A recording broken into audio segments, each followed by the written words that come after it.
Hey guys, welcome back to the channel. This is a story about what if Naruto was a mysterious Pokemon master harem. Before I start, please support for more amazing content, and do consider subscribing to my channel and share this video with your friends. This is written by FestiveBoi, link in description and support writer. Let's start the video. Chapter 1. It was another fine day for most people of the Kanto region. More specifically, the people that were in or around the Celadon city area, as it was bright and sunny with a few clouds about to bring the humidity to a comfortable level.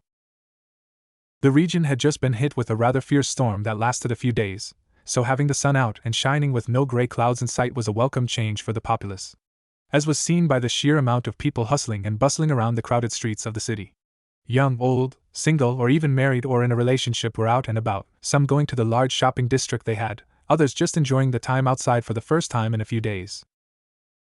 One of those people who were enjoying their time was a simple, as he was just roaming his way through the forest that was just around the city of Celadon. He stood at an above-average height of 5 feet 8 inches, with the average height in Kanto being around the 5 feet 6 inches mark for males, and just shorter than that for females who averaged around 5 feet 5 inches. He had tan skin that definitely screamed out that he was someone from a different region, as it was very rare to see anyone with tan skin like his. He also had interesting marks on either of his cheeks, with 3 whisker-like markings on each cheek. Some who saw it believed them to either be drawn on, or are simply tattoos. It was either of those options, as they were his birthmarks, even if he had no idea on how he got them.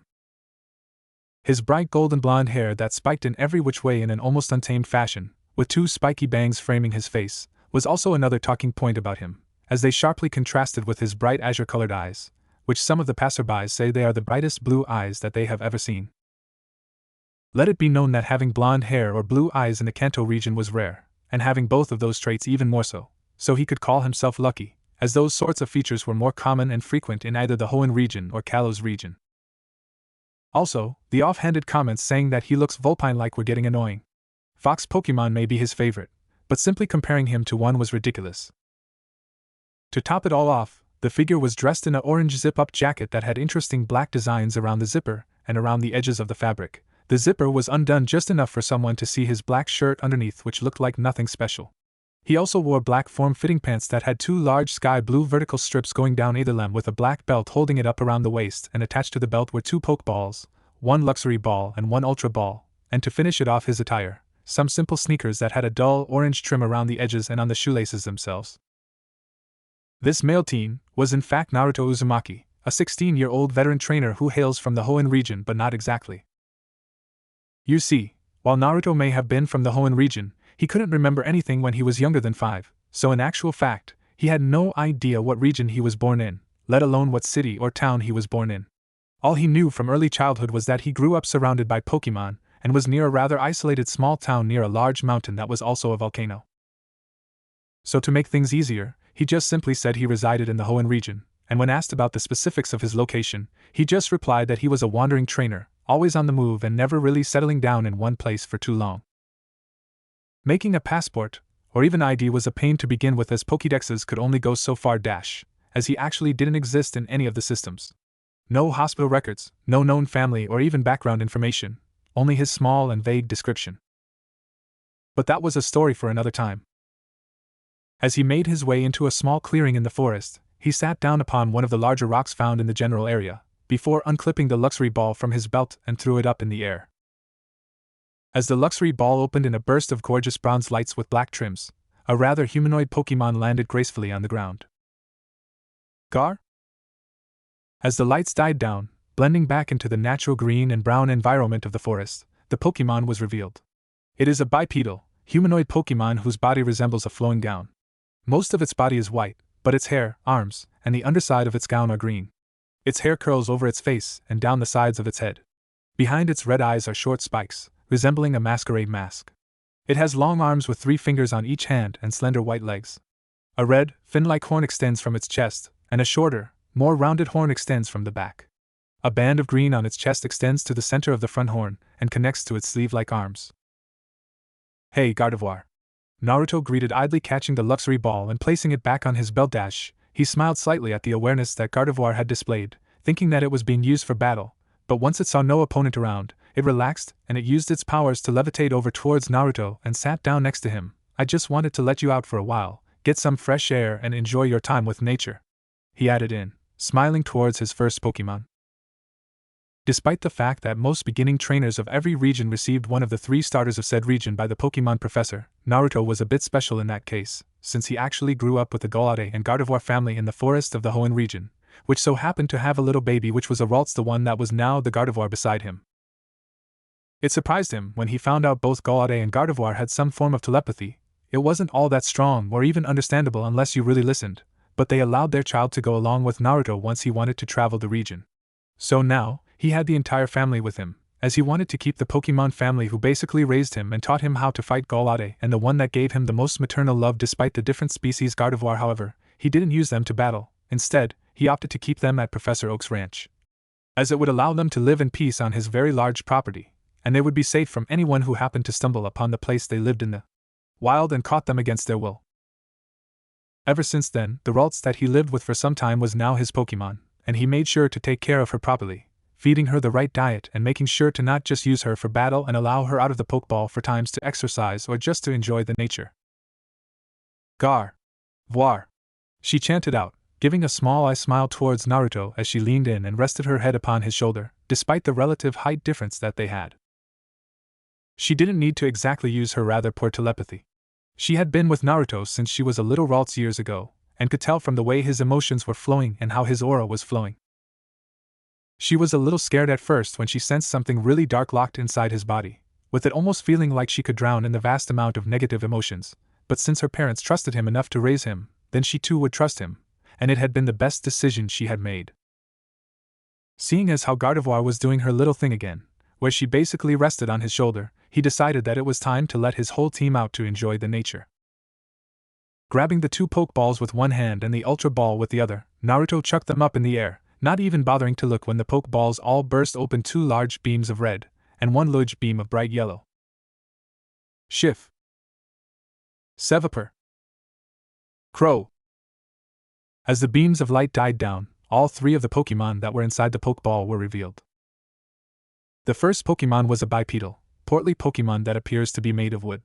A shaggy white mane covers most of its face and trails down its back. Long pointed ears poke out the top of its mane, and it has a long, pointed nose and a large mouth with teeth that are usually bared. Its eyes are yellow with black sclerae. This Pokemon's feet resemble Japanese tengugeta. 3 broad leaves with brown spokes form each of its hands, which it can use to create harsh and powerful wind bursts. This Pokemon was Shiftry, Naruto's first captured Pokemon after Gardevoir, his starter. The next Pokemon that was revealed was a serpentine Pokemon that is scrunched up like an accordion, and was over 8 feet long. It is mostly black, but has several markings on its body. It has yellow hexagon markings that run from its head to its tail, small yellow bumps where it touches the ground, and various purple scar-like marks. It has elongated red fangs that protrude from its upper jaw and fierce red eyes. Its tail is partially red and has a blade-like shape, which can inflict serious damage upon enemies. This Pokemon was Sevapur, one of the newest Pokemon of Naruto's team, but despite having that title, it truly did have a place in the team. The final Pokemon, which came out of the Ultra Ball, was a dark blue avian Pokemon with plumage resembling a person dressed in formal attire, one that most resembles a mob boss. It has a large feather crest resembling a fedora hat that has spikes extending from the back. It has circular red eyes with white sclerae and dark blue eyelids. Its yellow beak is slightly curved, and its head is supported by a broad, short neck. The Pokemon has a white and prominent crest of feathers on its chest that bears resemblance to a beard or cravat. Its wings have red feathers on the inside, and it has black feet with 4 toes. The tail's base is a white, cylindrical stalk, on which there is a growth of red feathers on the end. This Pokemon was Honchkrow, a Pokemon in which Naruto struggled to even get to listen to him, and only when Naruto passed the test that Honchkrow made itself, only then did it put its trust in him. Once again catching the shrunken Pokeballs as they fell towards him, he clipped them to his belt and looked at the Pokemon released. He wasn't even surprised when they were looking around, in search of the reason why they were let out in the first place, before eventually, they all looked back towards their trainer, confusion clear in their gazes as they allowed themselves to relax. "Don't worry, guys. I just wanted to let you out and enjoy the nature for a bit," Naruto said before he gestured to the area around them. "You see, we are in the forest that is near Celadon, one of the largest cities in all of Kanto, so you earned yourselves a reward. Relax all you want. I will find you when we are ready to move on," he stated, a small smile on his face as he watched his normally tough and rather battle-hungry Pokemon gain stars in their eyes.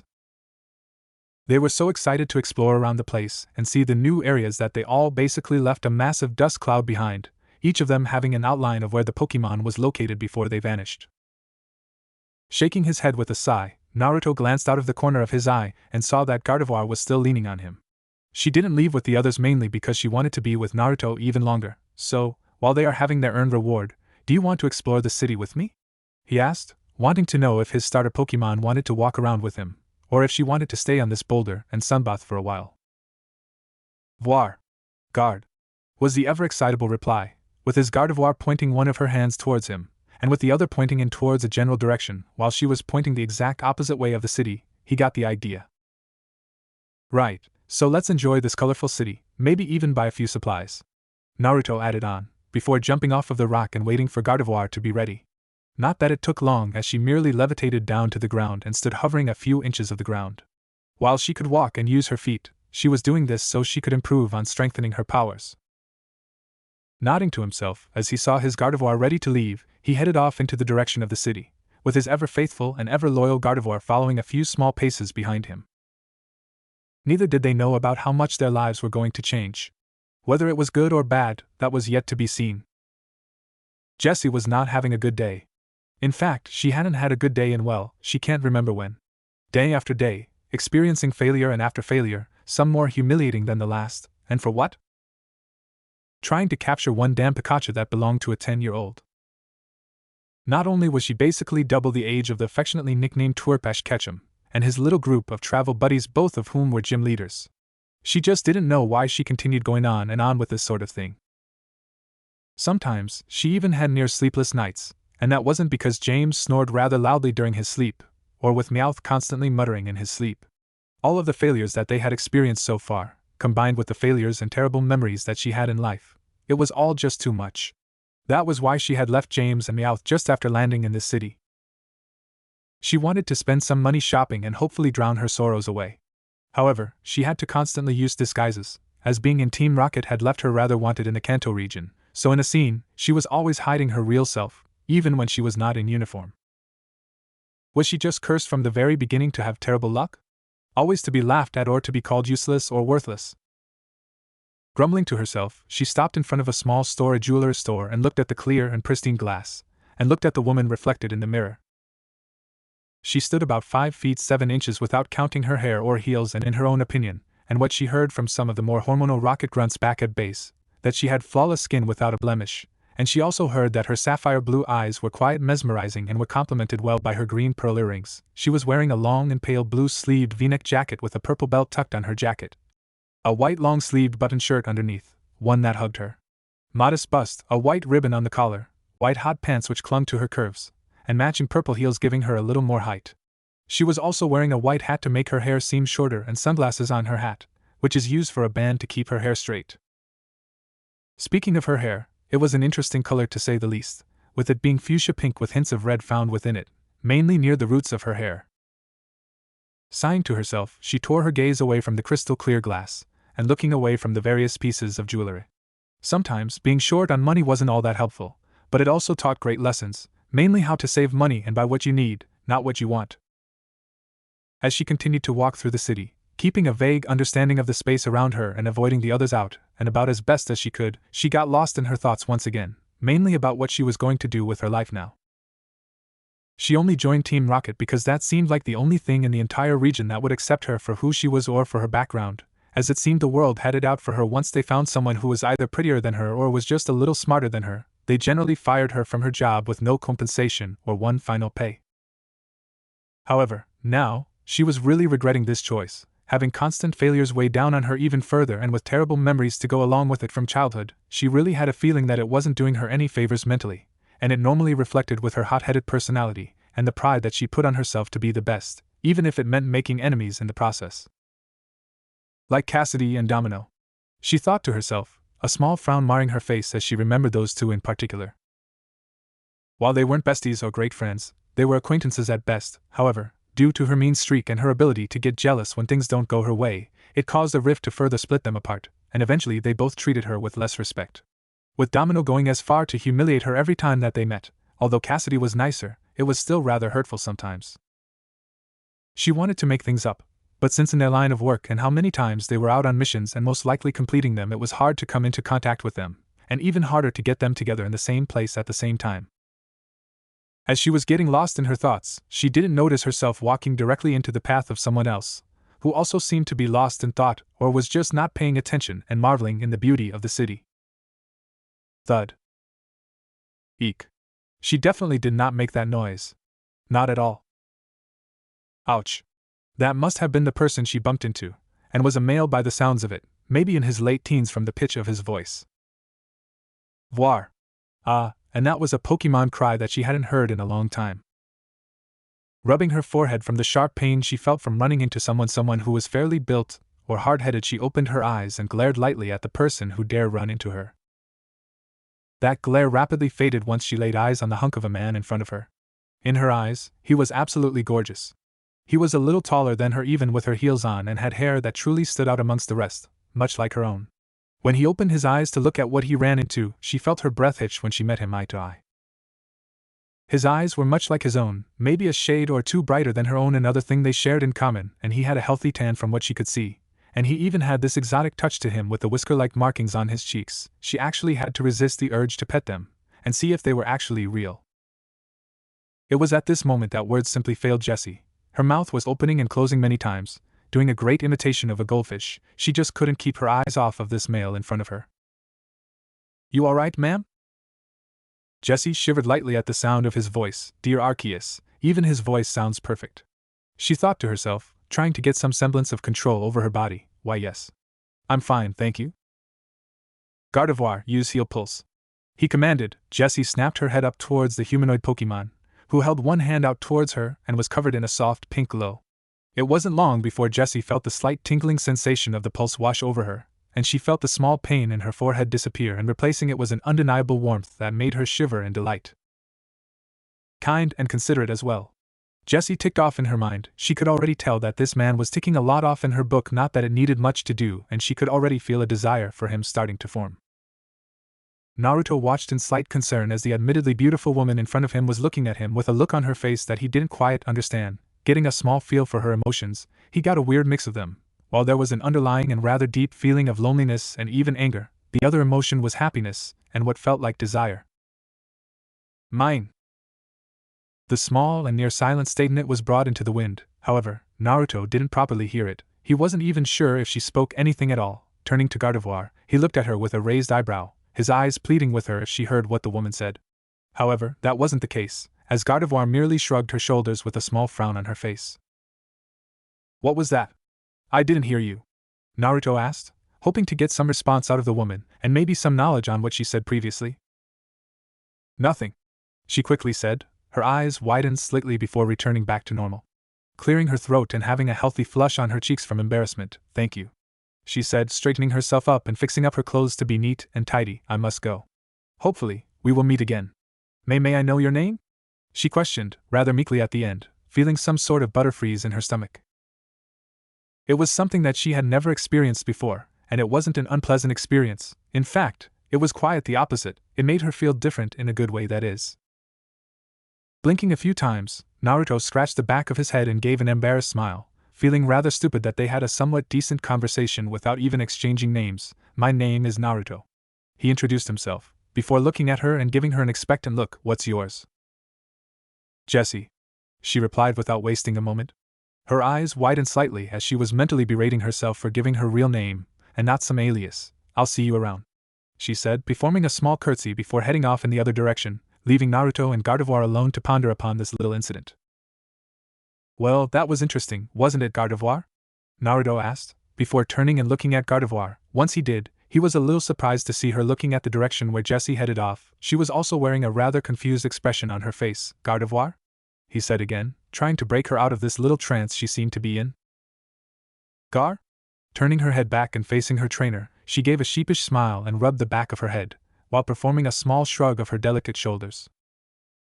Sighing to himself, he shook his head. Sometimes his Gardevoir was a little scatterbrained and even sometimes had the attention span of a Rattata. Thankfully, it was only when she was not in a battle, otherwise that might be a little more difficult to control. Never mind. Come on, let's go, the department store is just up ahead. Naruto said, gesturing with one of his hands to the massive building that seemed to be about a block away. With that being said, the duo went off towards the department store, either of them having noticed or sensed that Jessie was hiding behind one of the many light poles a little further down the path. End chapter. Chapter 2. Returning to their little base camp, Jessie was in a much better mood than what she left with, and it was obvious from the way she was humming to herself and basically even lost in her own thoughts, not even trying to attempt to chide James and Meowth, which happened to be somewhat of her pastime being stuck with them for as long as they have right now. Instead of wearing her outfit she was in when she was out in the city, she was back into her actual uniform, which consists of a short black shirt that exposes her midriff. Over the top of that, she wore a white high-collared sleeved shirt that was emblazoned with a large red R, a white miniskirt that barely went to the middle of her thighs. She wore black leg-length heel boots and long black arm sleeves.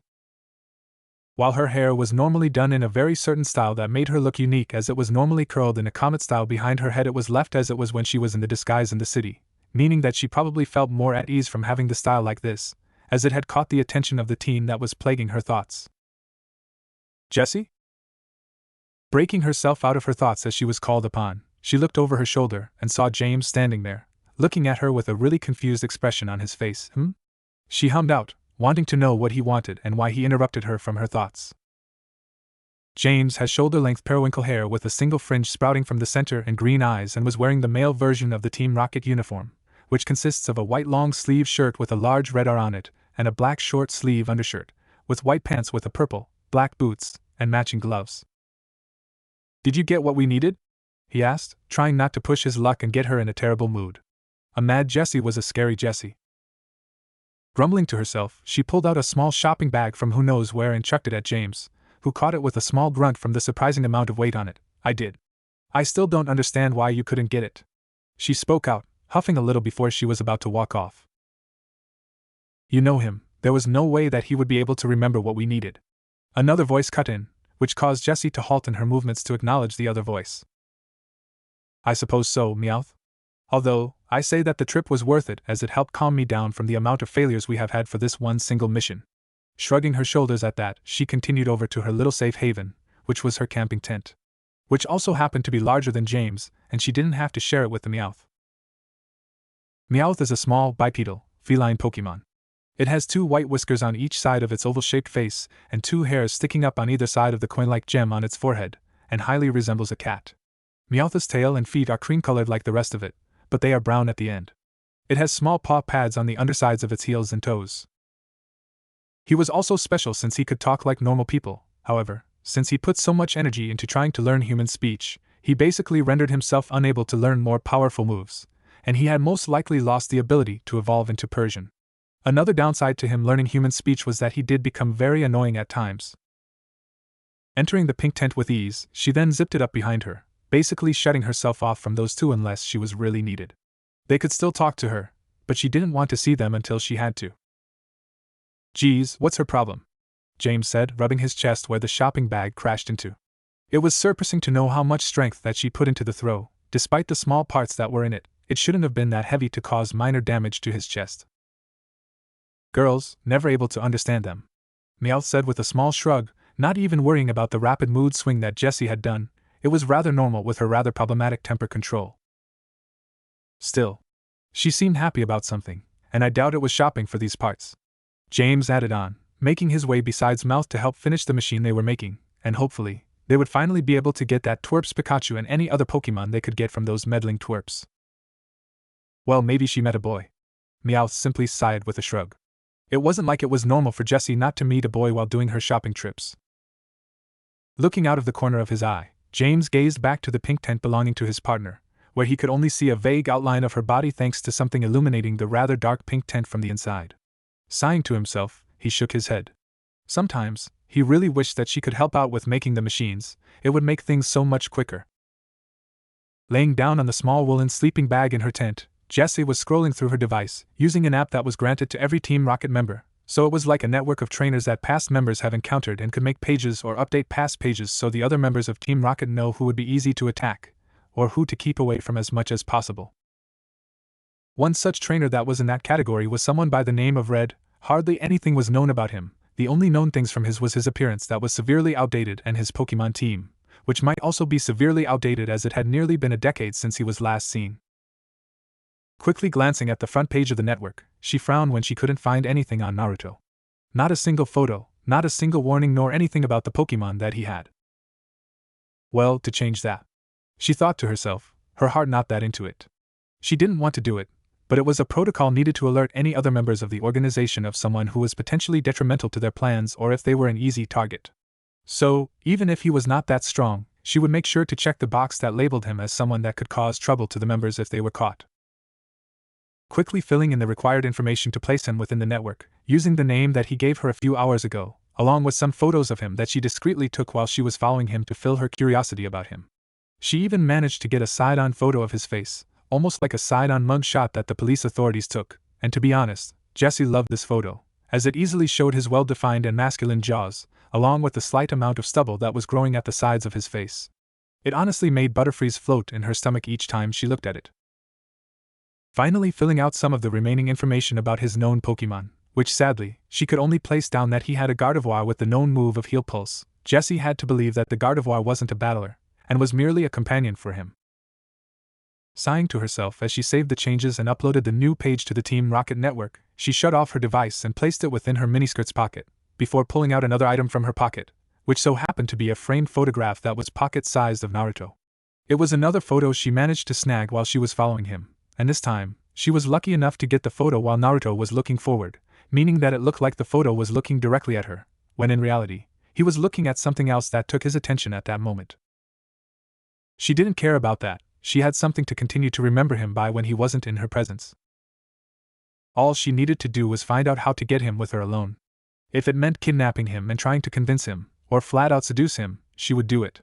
If she became really desperate, then she would try and call in Domino or Cassidy and try to tag team him. If it meant that she wasn't the only one with him, then it wouldn't matter, as she knew that Cassidy and Domino were both feeling lonely and having not found the one for them yet. With those thoughts being finalized in her mind, she lost herself in her imagination, and while in this state, it would take a lot to actually snap her out of this, with the only way to snap her out of the state was either food, or she got too tired to keep it up and eventually fall asleep. Whichever came first really.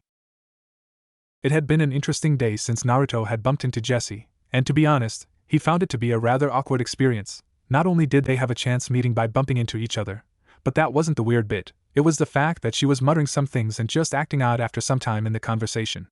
Although it didn't plague his mind, it was still interesting to think about. Maybe it was a Cantonian thing with how the people acted like that. Although, he did have to admit, she was a very pretty woman, her hair was also unique and interesting, it was something unique, something that he had never seen before when he was in Hoenn. Shaking his head clear of those thoughts, he turned his attention to Gardevoir, who was practicing some of her fluent, elegant moves around the clearing. While it may look like she was having fun, well, she was, but it was also part of the strategy that Naruto had implemented during his training sessions with more of his agile Pokemon, and that was to use movement to their advantage. She was also just so precious to him, it was one of the reasons why he nicknamed her Yuki. It sounded soft, and he felt it was perfect for someone who was as soft, caring and precious like his Gardevoir. Shiftry, or as he nicknamed him, Kabuki, was good at it when he was in trees or had tree branches in his surroundings. He could take to the shadows well and strike when the opponent least expects it.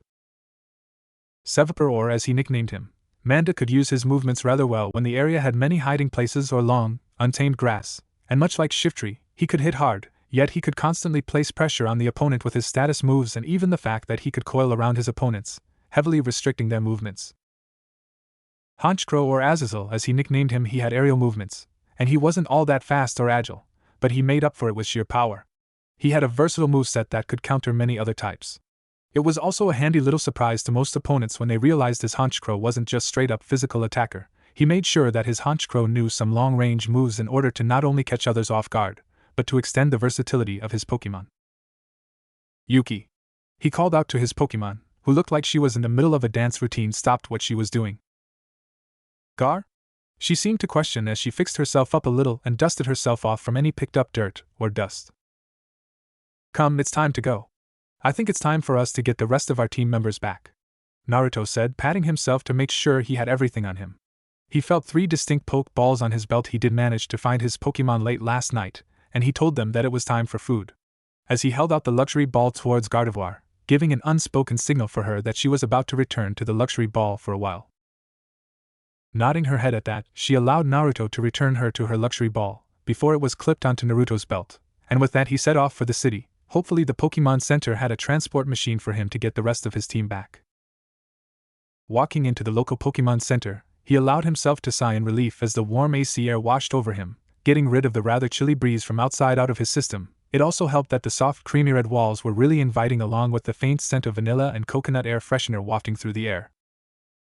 Looking around, he wasn't surprised to see many trainers, and possibly even people who were just coming out of the rentable rooms of the Pokemon Center that were available to travelers that didn't have a place to go, or the resident homeless people of the city. While they still had to pay, they had to pay significantly less poke dollars per night, even having free meals to help them get back onto their feet and try to move up in life again. Ash, you don't need to rush everywhere. Turning himself around, he noticed a small group of 3. It surely was a ragtag group, as the one with the Pikachu on his shoulders looked like he was the youngest of the group, while the redhead seemed to the second oldest, and he actually recognized the third and final person of the group, Brock, the gym leader of Pewter City. To say that it was a surprise to see him traveling on a journey with the group was interesting. He thought that he was stuck with the gym and looking after his family. Misty, I need to call Professor Oak. Pika. Perking up at the name of the person who he was going to call, Naruto took in the appearance of the ragtag group that were journeying together. With who he presumed to be Ash, as that was the only logical sense, unless it was a nickname for him, was a rather skinny, slender young boy with black hair, and slightly tanned skin from traveling, and warm, chocolate-brown eyes with 2 distinctive lightning bolt-like markings underneath each one. He wore a white and blue short-sleeved jacket with a gold trim, a white collar and sleeves, a dark teal t-shirt, blue jeans with light blue cuffs, black and white sneakers with red dots, green fingerless gloves with light green borders, and a red and white cap with a green stylized L. He wasn't that very tall, standing roughly at 5 feet 5 inches, leading Naruto to believe that he turned 10 only recently and hadn't been hit by puberty yet. Another giveaway of that was the pitch of his voice, as it was still rather high-pitched and not as deep as Brock's from what he remembered. As he turned to look at the only female of the group, he had to raise an eyebrow at what he saw she was wearing. Misty has short, orange hair tied into a side ponytail with blue hair elastic. She has green eyes and fair skin. She wears a yellow tank top that shows her midriff, red suspenders, blue denim shorts that stop at her thighs, and red sneakers with yellow lining and white laces. All in all, it was an interesting choice in clothing, especially when it comes to traversing this region, as some of the places are much more frigid than others. She was also slightly taller than Ash. It might be due to the slight age difference of the two, or maybe from genetics. He could also vaguely see some resemblance between her and the sensational sisters in Cerulean City. Last but not least was Brock. He hadn't changed much at all since Naruto last saw him a few months ago, but it definitely did look like he was happier and looking a little more cheerful than before. Brock's most notable feature is that his eyes appear to be closed all the time. He also has spiky brown hair and tan skin, notably darker than his other traveling companions. He wore a simple orange t-shirt underneath a lime green cargo vest with 4 pockets, a dark brown belt with a gold buckle and dark red pockets, brown jeans, and blue-gray sneakers with white trim. Brock! Naruto called out, inadvertently stopping Brock from going on his little triad with the female nurse Joy behind the front desk of the center. Humming to himself as he heard his name called, Brock turned around to see who called out to him. Much to the confusion and surprise of his companions, it was at that time that he spotted Naruto a few feet to the right side of the Pokemon Center. "Hey, Naruto!" Brock called back, waving lightly as he started to make his way over towards the older blonde trainer. Seeing as how Brock was heading over to someone who they didn't recognize, they decided to follow behind him. They could admit they were a little interested about meeting the person. Giving a manly hug as soon as Naruto was in reach of Brock, something he gladly returned. The interaction lasted for a few moments before they pulled away, with Brock looking him up and down, and spotting the clear signs that he was either training in the woods nearby or just happened to be really messy. "So, what are you doing in Celadon? I didn't know you were participating for the Pokemon League this season," Brock pointed out. Shrugging his shoulders, "Well, I heard many things about this place and wanted to see for myself," was Naruto's reply, before adding on, "I must admit, the people were not wrong. It is a very beautiful city with one of the best department stores in Kanto. The nature around the place is nice as well." "Are you a Pokemon trainer?" was Ash's quickly stated question, pulling in front of Brock and looking at Naruto with sparkling eyes at meeting another trainer, and one that Brock knew. It must have meant that he was strong. It also didn't help that the Pikachu on his shoulders was looking at him with something akin to a lust for knowing this information as well. Sweat dropping at the sheer forwardness that he possessed, Naruto had to back away a few steps from him. Personal space was nice and everyone needed it. "Yes, I am a trainer myself," was Naruto's reply, before he gained another sweat drop as he noticed the girl with a resemblance to the sensational sisters back in Cerulean City all but grabbed at Ash's ear and tugged him away. What followed between the orange jet and the raven-haired preteen was something that was remarkably like a sibling argument, although he did have to wonder if this was a common occurrence for Brock to not even be fazed by it. Sorry about them. This happens most of the time, Brock said, answering Naruto's unspoken question. Nodding his head at that, they patiently waited another few moments before Ash was finally released from the grip of the girl, rubbing his ear as he came back over to them. Sorry. I just got a little excited, he muttered out, briefly casting Misty a rather nasty look. Not a problem, just need to be aware of personal space, Naruto said, shrugging his shoulders. He shouldn't be surprised, as a young fellow, he was rather curious and rather hard to control. It was only after many lessons with Galade and Gardevoir not the one on his team to knock some sense into him and be more calmer. Sorry about him, he is rather childish. I'm Misty, this numbskull is Ash, and I'm guessing you already know Brock. Misty introduced herself and the companions she was with. Nodding his head at that, Naruto decided it was time to introduce himself. Well, it's a pleasure to meet you both. My name is Naruto, and yes, I did get your names earlier as you were rather loud and disturbed the piece that was in the Pokemon Center, Naruto explained, before gesturing to some of the other people in the Pokemon Center who were giving the group a stink eye. However, the number was reduced as the others couldn't be bothered to be mad at such a young trainer. Ash scratched the back of his head with an embarrassed flush on his face. Oddly enough, it seemed Pikachu did the same thing. Anyway, enough about that, Brock said, trying to stop any more embarrassing moments between the group. What brings you into this Pokemon Center this fine day? I doubt that your team needs healing, they are monsters, Brock said, although the last part was muffled lightly as he shivered in remembrance after fighting his team with one of his best. Despite being the first gym leader that new challengers faced, he did have multiple teams. In case any stronger trainers faced him, he normally went by badge count. Well, I was actually thinking about getting the rest of my team together for the first time in this region, Naruto said, although that was stopped when I heard Ash enter and you following. I must say, I am surprised that you are not in the gym. Brock smiled before clasping his hand down upon one of Ash's shoulders. It's actually because of him that I was allowed to go. My father finally returned and decided to take over the gym for the time being, allowing me to finally chase my dream of becoming a Pokemon doctor. I see, Naruto said before glancing over at Ash. I must thank you then. Chuckling nervously at the sudden praise, it's fine. I would have helped anyone, Ash replied, stuttering lightly under the praise that he received from a total stranger. Excuse me, Naruto. Misty suddenly spoke out for the first time in a while, turning his attention from Ash to Misty and allowing her to continue. I couldn't help but ponder, what do you mean by what you said earlier? She questioned about his earlier statement. I am not from Kanto, I'm from the Hoenn region, and I left some of my team with Professor Oak when I first arrived here to allow them to rest and settle down for a bit, he explained, getting her to nod her head at that. How was Hoenn? I heard it was an amazing place. She asked again. She had heard of her sisters talking about the region, but with her current relationship being rocky at best, it was very hard for her to participate in these sorts of conversations. It's got a good climate, nice scenery and plenty of beaches to have fun or relax in. There are plenty of Pokemon to be found and caught, most of them not being found in Kanto itself. It also has this town that is actually built on rafters floating in the sea, he explained, listing of some very small things about the region as he could go on and on about the region that seemed to mostly made around water. It also has something called the Battle Frontier, where strong trainers can test their abilities against the frontier brains, so there is something for everyone, he added on that little tidbit. He did have the luck to actually run into Scott, the owner of the Battle Frontier. He was a jolly fellow with a habit of calling at the worst possible times, along with being an erratic driver that likes to speed and nearly cause accidents wherever he went in the car. He didn't know how he got his driver's license, or how he hasn't gotten fined or even jailed yet from his dangerous driving. Well, I need to be talking to Professor Oak now. Ash, I heard you need to as well? Naruto spoke out, getting the preteen to nod his head at that. Might as well go together, it would save time and make things easier for the old man. Right.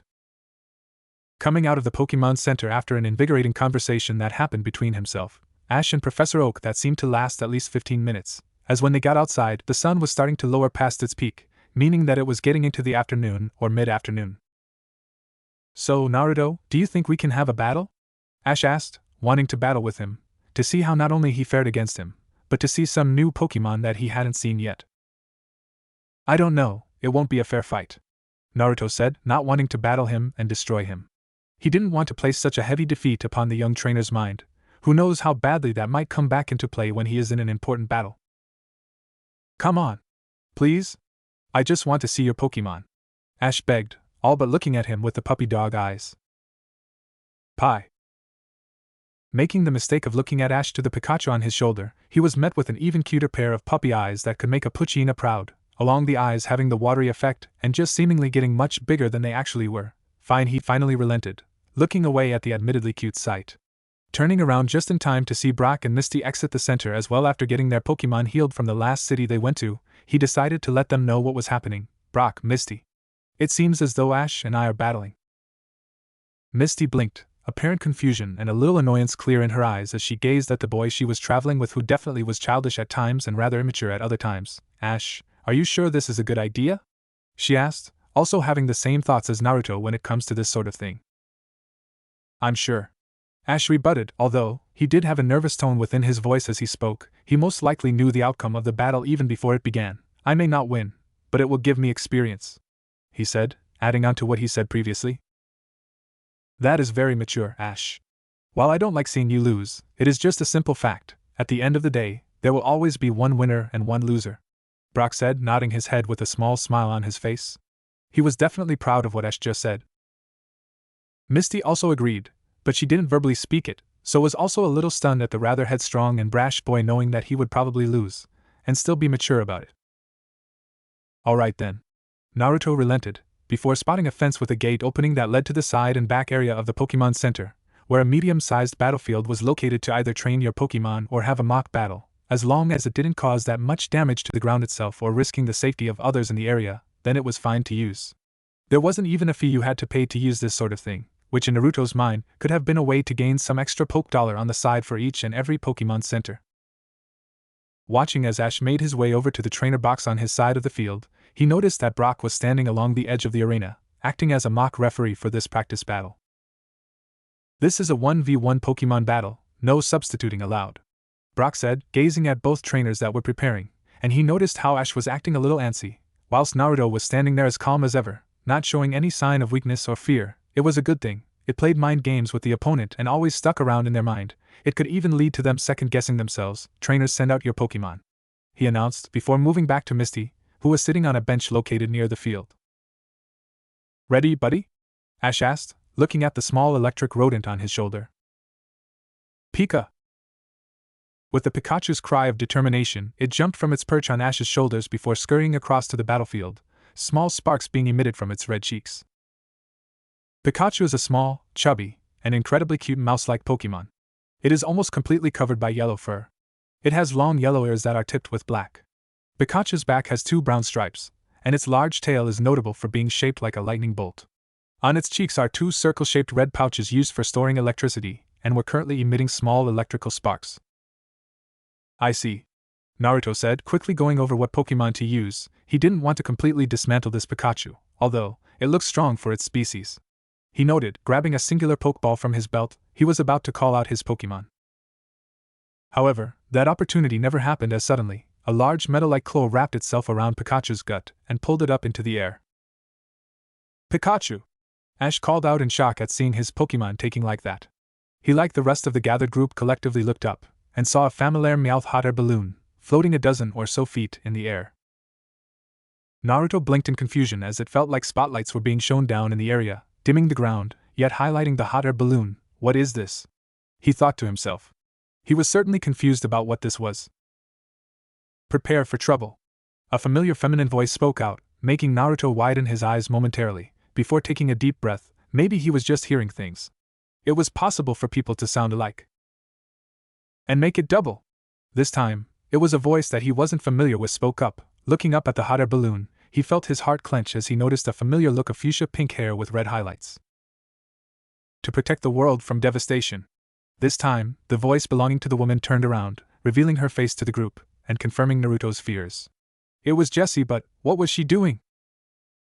To unite all peoples within our nation. Somehow, the male with a shade of soft purple hair pulled a thorn rose from somewhere, before placing his nose just above one of the many petals of the red flower. To denounce the evils of truth and love. Jessie then made a motion with her right hand and extended it to the side, placing her hand just above the man's head. To extend our reach to the stars above. It was like they were doing something they had rehearsed many times over, with not a single movement wasted or missed, as the man did the opposite movement with his right hand, placing it above Jessie's head. Jessie. Yep, the rest of the hope that this wasn't the Jessie he met yesterday died right there. She looked exactly like the woman, with the same shade of eyes and even the same matching earrings she had on. James. The man besides Jessie introduced himself, flicking some of his bangs out of his face and looking down upon the group with a smug grin on his face.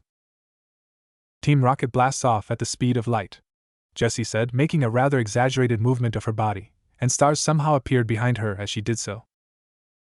Surrender now, or prepare to fight. Once James said that he had a pokeball in his hand, like he was ready to release the Pokemon inside, with Jessie doing the same a few moments later. Somewhat evil grins on their faces. Meowth. That's right. The small feline Pokemon made itself known for the first time, jumping up onto the edge of the hot air balloon's railings and striking a little pose as it did so. In all honesty, if Naruto wasn't in this situation or feeling so conflicted, he probably would have been amazed at the fact the Pokemon was speaking in human tongue. Team Rocket. The trio of companions shouted all, surprise and most notably annoyance in their voices. Don't you guys have anything better to do? Ash yelled out, gritting his teeth at the fact the trio of annoyances were following him no matter where he went. Twerp, how many times have we told you? Our mission is to capture your Pikachu for the boss. Meow spoke out, making some gestures with his paws that could only mean annoyance. Jessie? Naruto questioned, although it was spoken at normal talking volume, it seemed to carry in the wind, and travel all the way up to Jessie, who finally noticed the other person that was with the group of twerps and her eyes widened at who she saw. No, she muttered out, feeling something odd happening in her chest. It almost felt suffocating to say the least. Jessie? James questioned, looking on in concern at Jessie's sudden change of mood and the shivering that she was doing. He swore that he could see tears forming in the corners of her eyes. Shaking his head at that, and feeling somewhat lost, Naruto grabbed a rather special pokeball from his belt. The pokeball he grabbed had a dark blue top with lighter blue circles on either side at an angle from the central button, the topmost of which is the largest, and the lowermost of which are tiny and almost the same shade of blue as the majority of the top. It was a heavy ball, a little present that he received one day on his birthday from Professor Birch for helping him with his studies. He also explained that it came from a friend in Johto, and the ball had a better chance at catching heavier species of Pokemon. Agrin, stand by. Naruto called out, throwing the heavy ball out, and it exploded, showing the blast area with a shower of blue lights combined with a darker gray tint to it. To say that the Pokemon that Naruto sent out was heavy was an understatement. As soon as the rapidly dimming figure landed upon the ground, it created a small tremor, which had left a small crater on the ground and kicked up a decently sized dust cloud. It was then the lights finally died down and the Pokemon was revealed to Team Rocket and the trio.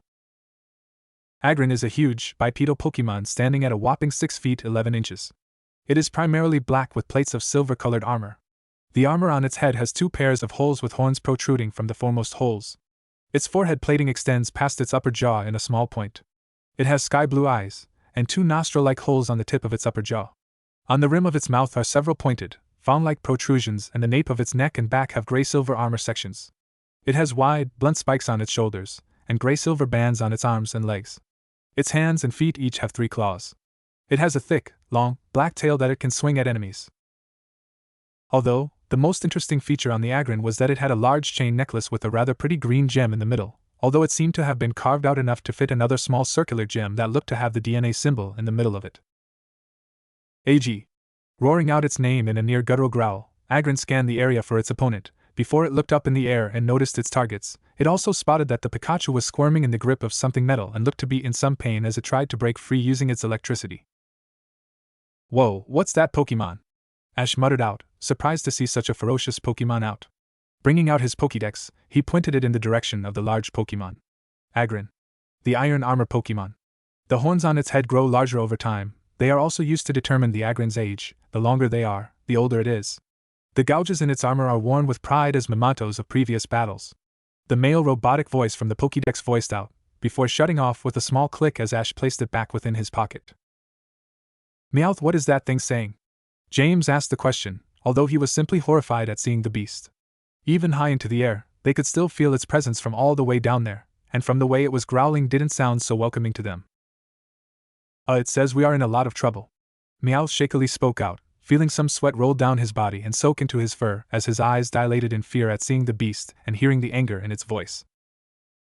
"Jessie? Any plans?" James desperately asked his partner in crime, although no luck was to be had, as she was still looking shaken up about something and kept muttering no over and over again. "Agrin, use smack down!" Naruto commanded to his Pokemon, pointing to the hot air balloon. Roaring once again as it received its order, Agrin picked up a large chunk of stone that came loose as it landed upon the battlefield.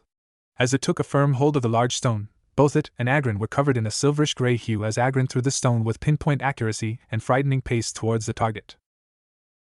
It was a direct hit. The balloon didn't stand a chance against the stone that was thrown with the force of a truck colliding into the soft material, and instantly, the stone ripped through the material with ease, causing a small explosion to rock through the hot air balloon due to the force that was pressured into it, and all of the escaping air trying to escape all at once, which in turn caused the hot air balloon to spiral down and out of control towards the tree break surrounding the Pokemon Center.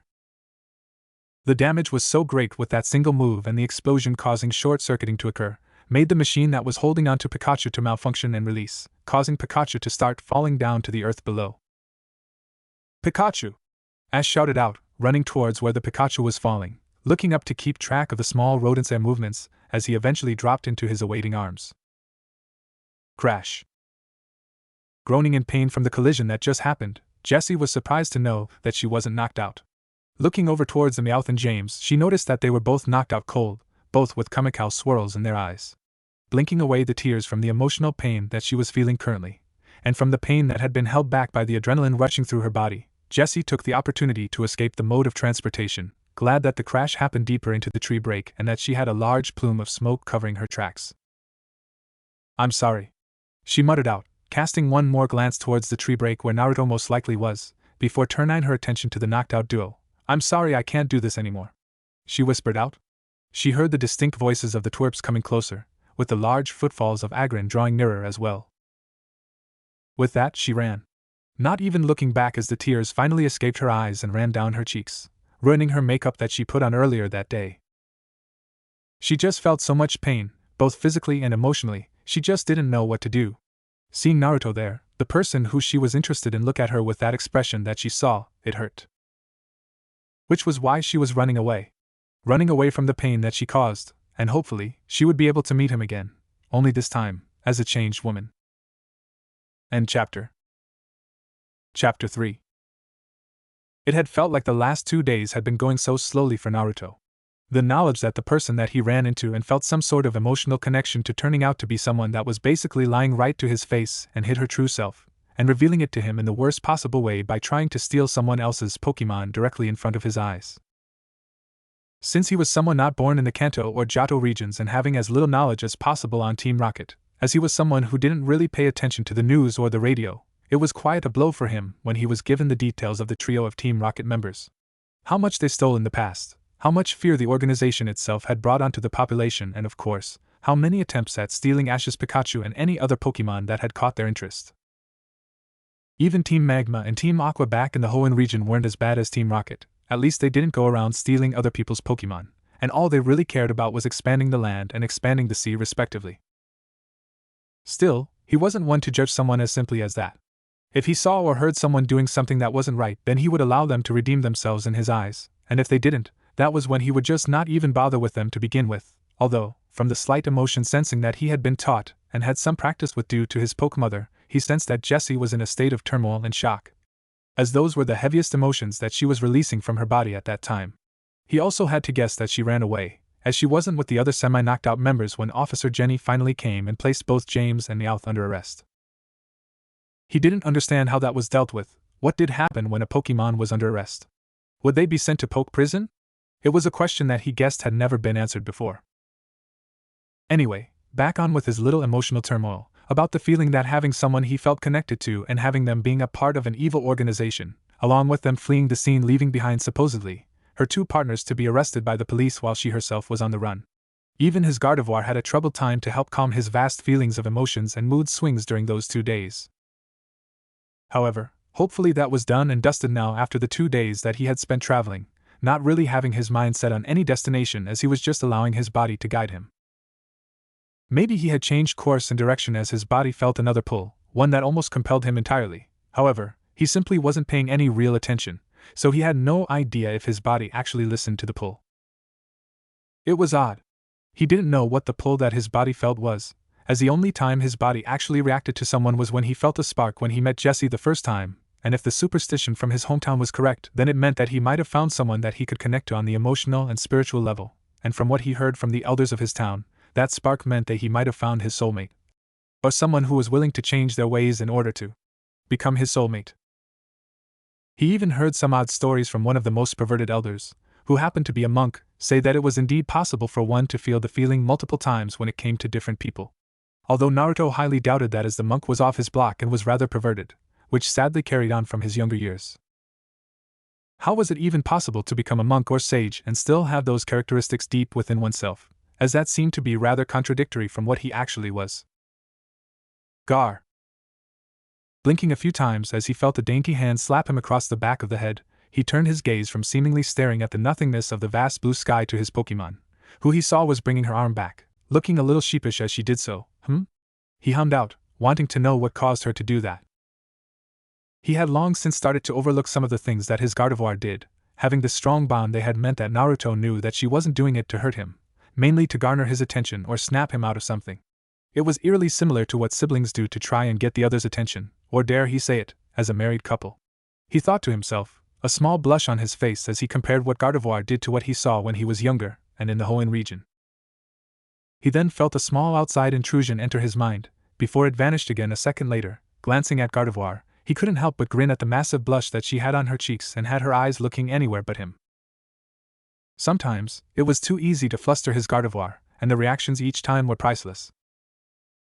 Although, he had to sigh to himself. He wasn't sure if his Gardevoir knew it, but at one point during his time in Hoenn, he did indeed feel a spark from Gardevoir. He wasn't sure if she felt it either, or maybe she did and that was why she was devoted to him and never seemed to be upset with him. She was just always there and happy for him, and even understanding. Maybe she felt some emotions coming from him when he felt the spark when he first came into contact with Jessie. Shaking his head from those thoughts, he finally brought his attention in front of him, where he saw they were located at the top of the hill that was nearby a rather large city. Frowning lightly as he didn't know where exactly he was, he glanced around the area, before he found a small picket sign in the ground where he could see some writing placed on it, but due to the distance they were, he couldn't read it. Taking a few paces towards the sign, he could finally read what it said, and he had to wonder what exactly compelled him to visit the city, even though he wasn't doing the Kanto Gym challenge. Saffron City, the shining big city. Humming to himself, he glanced over towards his Gardevoir, who was levitating a few inches above the ground to prevent her gown from getting dirty or to prevent her feet from becoming tired from the constant walking. "So, Yuki, want to check this place out?" he asked her, calling her by her nickname rather than her species name. Glancing towards the city her trainer was talking about, she couldn't help but shiver lightly from the emotions that she could feel coming from the place. While it wasn't all that bad, it still had some negative emotions basically floating in the air and covering the city. Some despair, and also some fear was the heavy emotions that she felt, but she could also feel some positive emotions. Which was odd considering that the place almost felt like it was drowning in negativity. Looking back towards her trainer, she shrugged her shoulders. Voir. She called out, she didn't mind, as long as Naruto was fine and happy to go there, then she would too. If something bad would happen, she would gladly risk her own life to protect her loved one, and she knew that he would do the same. Grinning lightly as he basically received the go-ahead from Yuki, he gestured for her to follow him. "Well, come on, the sooner we get there, the quicker I can find out why I felt the pull coming from here," he said before turning around and heading down the path of the hill leading towards the large city that was seemingly bathed in a dim golden light. "Oh, and stay close, something about this city seems off," he added on. He had felt the exact same thing as Yuki, and it put him on edge. Maybe something bad had recently happened here to make the lingering emotion so strong that it made Gardevoir shiver. Either way, he would protect Gardevoir by returning her to her luxury ball, even if it meant that he was placing his own life in danger. Sabrina by no means was a normal girl. In fact, she had never been remotely close to normal. From her earliest memories, she could remember herself being unnatural to many, considering that she was able to move things that her parents put out of reach to her when she was misbehaved, and that caused herself to get into even more trouble, yet it also caused some fear to manifest in the hearts of her parents, which in turn made the relationship she had with them strained at most, and at best it was respect. As she grew up, her emotions meant less and less, as she focused more on her powers when she realized that her emotions were connected to her powers. She shut herself away, creating a new self, one of which displayed the childish emotions that she had, and her other self had a fascination with dolls. Whoever failed to beat her in the gym battle, she turned into dolls, and she kept them that way. Meaning some of them had been dolls for well over 3 months, some of them were lucky and were only dolls for a day at most before they were returned to their human form. The reason why they had been returned to the way they were and were no longer a lifeless doll? It was because of Ash Ketchum, an interesting boy that was many years her junior, maybe around a decade. He was able to do something that many others before had failed to do for many years, and that was to make her laugh. Sure, it was technically a haunter that caused her to laugh from the sheer mischief that it caused when she was in battle. However, it still brought some form of human emotion back to her actual self, and that caused the doll that she created to represent her childish self to vanish. It was no longer needed, as that doll was the embodiment of the human emotions that she locked away in order to master her powers. She was glad for the fact, as she was able to know that positive and happy emotions were also linked to her powers, and that made them more stable and less dangerous to those around her. However, that wasn't the only thing that made her odd and unique to many others. It was the fact that she could see into the future, in forms of small snippets of dreams or visions, and one vision left her stumped for the longest of times and even left her speechless and without answer, even when she was still split into 2 different personalities and beings.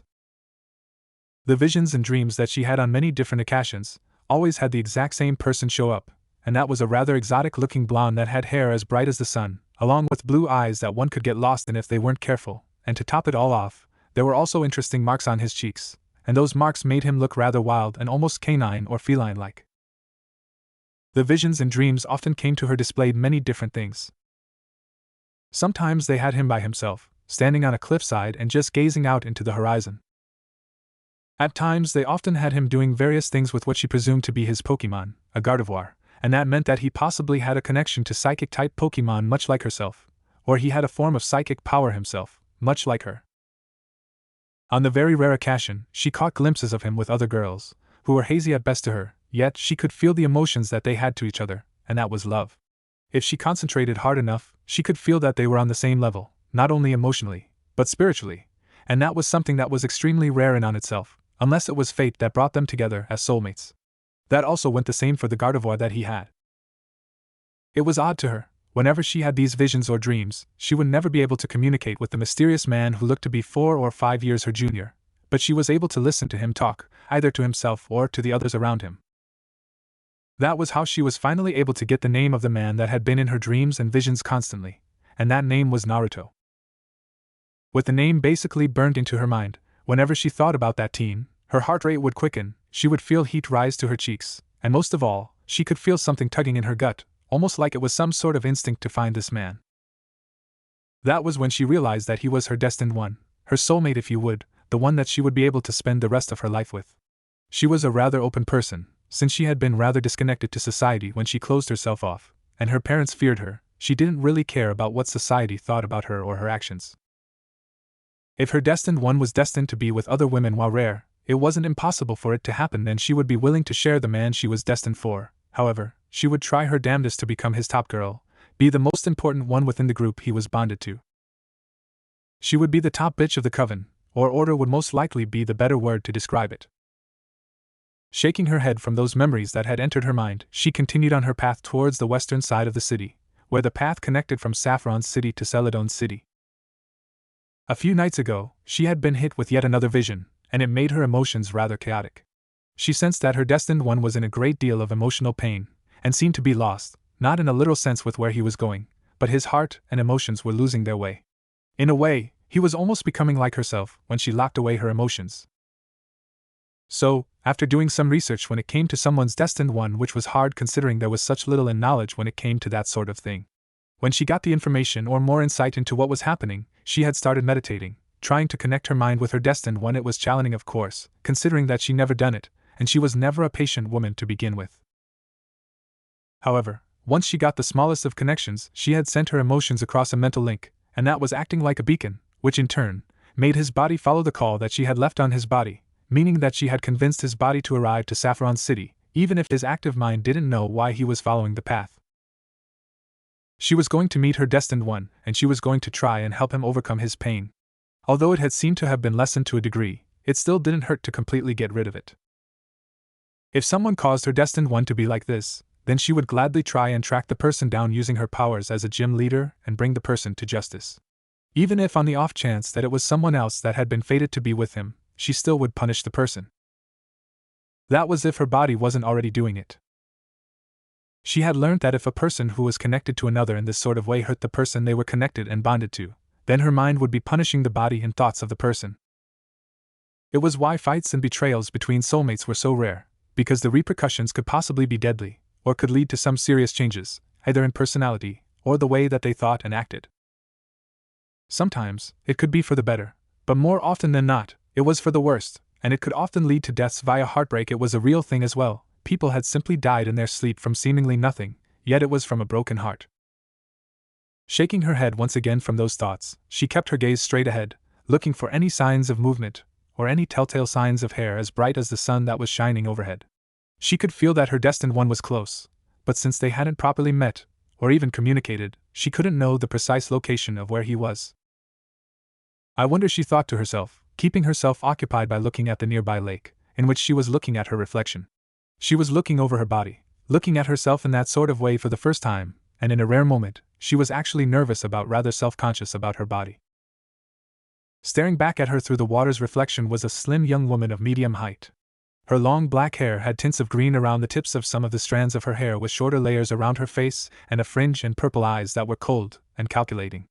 Wearing a red and black dress with elbow-length black sleeves, along with her dress having a stylized X around the midriff area, underneath her dress were a pair of black leggings which hugged her thighs and legs and soon disappeared under her clothing. Adorned on her arms were a pair of white gloves, and to top it all off, she had a pair of green knee-high boots.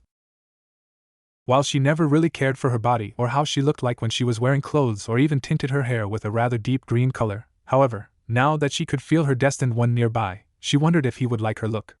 If he didn't, well, she would get the answer for him to know what he didn't like in a way, and she would ask the question in a rather subtle fashion, and then she would change accordingly. Another thing that she didn't like about her body was in fact her breasts. She was 21 years old, yet her breasts still remained a high B-cup when some of her challengers who were nearly a decade younger than her had the exact same breast size. It somewhat infuriated her, as she found it that sometimes a woman's pride and joy were her breast size, and she found out that it was nearly the same thing when it came to the male's size. Insult their breast size, and that was something that made them equally upset and annoyed, as it hit them right in their pride and ego. Thus it caused some odd reactions sometimes. However, when it came to her, while it did infuriate her, she just chalked it up to the girls having a more balanced diet with having the correct ingredients thrown in. Either that or the girls won the genetic lottery when it came to their mother's side of the family. Her mother was only a C-cup herself, however, she had an odd feeling that when she shut herself off and had two separate selves really hurt her chances for having larger breasts. That is until she opts for having surgery or got pregnant somehow. That would be for a later time, with her destined one, of course. Looking back at herself, she brushed a strand of hair out of her face and behind her ear, where she continued to gaze into the water and have the reflection look back at her. However, as she looked out of the corner of her eye, she saw something different reflect in the water, and when she focused on it, she noticed a mop of blonde hair and tan flesh walk by her with a gardevoir that was looking at her with curiosity. She also felt her body heat up slightly, and her heart started pounding against her chest like it was a beating drum. That was her destined one walking by, and she wouldn't let him escape just yet. Taking a deep breath, she prepared herself for not only starting a conversation, but to prepare herself and calm her body down when in the presence of her destined one. "Hello, Naruto." She spoke out, looking in the reflection as the blonde-haired teen stopped and looked at her, curiosity and suspicion burning in his blue eyes. Turning around on her heel, she made sure to look as non-threatening as possible. "I have been waiting for you," she spoke out, turning to face him for the first time and looking into his blue eyes for the first time. It did make her knees feel weak. Something that she would look into when she had the chance. Naruto was simply enjoying his time walking down the path towards Saffron City. It just so happened that he was enjoying the small sights of nature that the place had to offer before it got into the man-made structure that was the city, where he had doubts that flowers and trees would be located inside, unless there was a nursery shop. It was one of the reasons why Naruto wasn't a big fan of large cities, both in Hoenn and Kanto, as they removed some nature in return for building man-made things, and those will continue to expand with the influx of people living in the area and would eventually kill even more nature when the time came to build more houses, shops, and Arceus knows what when it came to satisfying the needs of the people. It was one of the reasons why Celadon City was one of his favorite cities by far that he had the pleasure to be in, with it coming in at a close second to Fortress City back in the Hoenn region. They actually included nature in with the cities, and people and Pokemon lived in harmony. They didn't needlessly destroy nature, instead, they worked with it and around it to create their cities. As he continued walking down the path, he felt the odd feeling appear in his chest once more, except this time it was starting to drum against his chest like it was trying to escape. Whatever it was causing him mild discomfort, and he hoped that it will finish once again when he made it into the city, although, for some odd reason, the pull that he was feeling wasn't coming from the city anymore. It felt like it was coming from around him. "Hello, Naruto." Stopping in his tracks when he heard someone merely talking to him, the tone of voice was rather blank, but he could definitely tell it was a woman who spoke his name. Turning to face the woman who called his name, however, he was a little suspicious on how she knew of his name in the first place, and he was met with a girl who was by the riverbed, looking into the water before she too turned around and faced him. As Naruto glanced at her, he couldn't help but marvel at her beauty. She also had this air about her that made her mysterious as much as it made her seem like she was much more than she let on, and her knowing his name along with the subtle air of power she was letting off made it known. "I have been waiting for you." She spoke out once more, her eyes never leaving his form. However, he saw a hint of a smile appear on her face, but it disappeared just as quickly. Flicking his gaze to Yuki, he noticed that she wasn't preparing for any sudden attack, nor was she looking at the woman in front of her like she was looking at something disgusting or not worth her time. From what he remembered about their species and some previous encounters with some more shadier people, was that Gardevoir seemed to be protective and rather vicious to those that harbored any ill intent towards their trainers or the ones they had bonded to, and since Yuki wasn't doing either of those things, it must mean that this woman in front of him wasn't going to hurt him in any way of the word. "What do you mean? How did you know my name?" Naruto questioned, bringing his gaze back to the woman. He still felt the beating in his chest become a little more forceful now that he had made eye contact with this woman. His eyes widened. Sure, there was no way that he had a spark with this woman also. "I see you have figured it out. Yes, I was the one calling you here," the woman said with a slight smile to her face as she took a couple of steps closer towards Naruto. "What do you mean you've been calling me here?" he questioned, a little on edge with the sudden information. Shaking her head, she placed a hand on her hip. "I've been having dreams and visions about you. Sometimes in those you were by yourself, sometimes with your Gardevoir, and sometimes you were with other women, all of you sharing the same connection," she stated, finally coming up to Naruto, revealing that she was a little shorter than himself, maybe standing around 5 feet 6 inches in height. "I sensed you were in emotional pain and turmoil, and you were feeling lost. So I called you here through the smallest of bonds that we have that would bring you to me," she pointed out, a small look on her face as she mentioned that he was in emotional pain.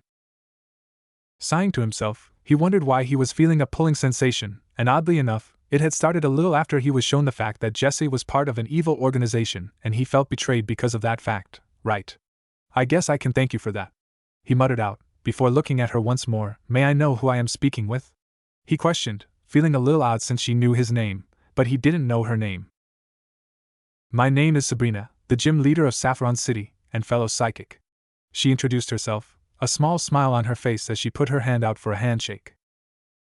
Seeing the gesture, he returned it, wanting to feel at least somewhat respectful. "Naruto Uzumaki, but you probably already knew that, trainer from the Hoenn region," he introduced himself, before he glanced at Gardevoir. "This is Yuki, my very first Pokemon and my partner." Seeing as how she was introduced, Gardevoir simply gave a small trill of her name, and bowed her head lightly. It wasn't a deep bow, but it was something from the Pokemon. Removing her hand from the handshake, Sabrina couldn't help but blink in surprise. "From the Hoenn region?" she asked, mostly to herself than to him. "What are you doing in Kanto?" she questioned. Shrugging his shoulders, "I'm enjoying my time. I'm not taking on the gyms as I already did that in Hoenn region, so think of this as a vacation of sorts," he said. It was true, this was his little vacation that he had saved enough money for, and so far, it was like another adventure, only it was a little more chaotic than his journey in the Hoenn region. "I see." She nodded her head at that. She understood that people needed their breaks sometimes. It was fortunate enough that she was able to get her father to fill in for her when she needed a break. She was just thankful that her family were on talking terms once more. The tension was still there, but it was gradually depleting. "Do you want to settle down here for a while? Or do you want to settle in the city?" she questioned, not minding what the question was. "I can answer some questions you may have, especially concerning the fact you seemed surprised with what I said about the other women earlier." Mulling it over in his head for a bit, he knew that it was odd to have someone you only just met offer to stay with you for a while, but he was feeling the bond starting to solidify when it came to Sabrina. Turning to Yuki, It was then she turned to him and shrugged her shoulders, sending him a brief flash of her emotions to him through the link. She didn't mind what he wanted, she would follow him and agree with him no matter what he chose. Maybe in the city.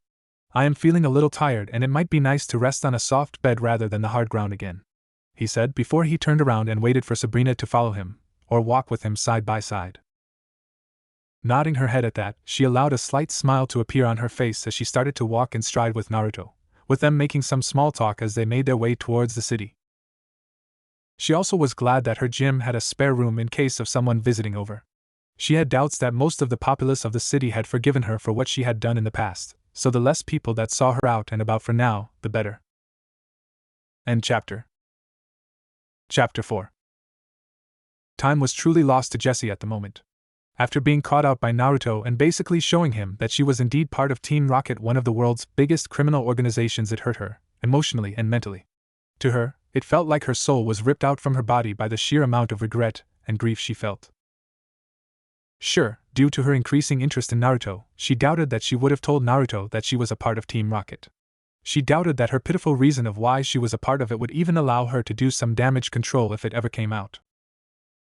Yet, it was just a terrible time for James and Meowth to finish the contraption they built to capture other Pokemon, and mainly that twerp's Pikachu.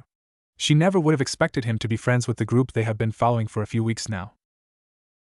To see the look on his face, the amount of hurt and confusion that was laced within his eyes and even plastered on his face was enough to make her feel like her heart was dipped in liquid nitrogen and shattered with a hammer, and now, her mind would just not let her forget the moment.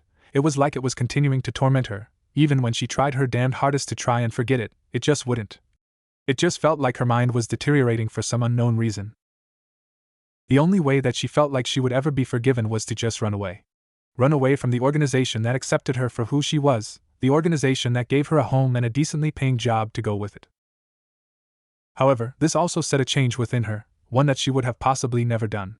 Meeting Naruto, and having these odd feelings within her chest, along with the grief and regret that she felt when she was seen by the very person who had managed to worm his way into her heart, and now, she wanted to change. Not only change herself as a woman, but change what she did as a person. If that meant that the higher-ups of Team Rocket will be chasing her down to the end of the world just to silence her due to her knowing the locations of the many bases of the criminal organization, and knew the names of the most influential and corrupt backers, along with the names and looks of the more influential members of the Team Rocket hierarchy. No more stealing Pokemon, she would try her best to become the best person that she could possibly be. Instead of stealing Pokemon from unsuspecting trainers and small and innocent children, no, what she will do is try her best to help others, to try and help anyone that was in dire straits and needed the help. If that meant that she would give up the little amount of money that she had on her, just to help a homeless person to survive just a little better for day, she would do it. If she saw someone having a hard time, she would help to the best of her ability. If a small child was crying because someone took their precious Pokemon, she will try her damn best to get it back and return it to its owner. She felt like to not only have Naruto forgive her, but for her to forgive herself and possibly make her late mother proud, she would change herself and earn her redemption, no matter how long it took. That would mean no more crappy disguises that she would use to wear. She will try her best to simmer her snarky and sassy personality down, and most importantly, she felt like her hair was something to be changed style-wise. Her old hairstyle was from her Team Rocket self. She needed a new look and new hairstyle to represent the person that she was trying to become. Maybe she could try to reconnect with Domino and Cassidy. That could be the first step in her new life and being. Splash. Shaking her head away from those thoughts, Jessie turned towards the river where she heard the rather large splash come from. Looking in clear blue water that was rippling thanks to the splash, she could see that the thing responsible for causing the splash was a Magikarp. Magikarp is a fish-like Pokemon with large, heavy reddish-orange scales. It has large, vacant eyes and pink lips. Its pectoral and tail fins are white. On its back is stiff, three-peaked yellow fin. There is an identical fin on its underside. It also has long barbels on either side of its mouth, which were white in color, signifying that it was a female Magikarp. In a way, they looked like whiskers, something which brought another sharp pang to Jessie's body. While Magikarp was indeed considered rather useless in battle, and a rather terrible Pokemon in general, she wouldn't admit to anyone lest she would never live it down by anyone, but she actually had liked Magikarp, not just because of the powerful evolution that it had.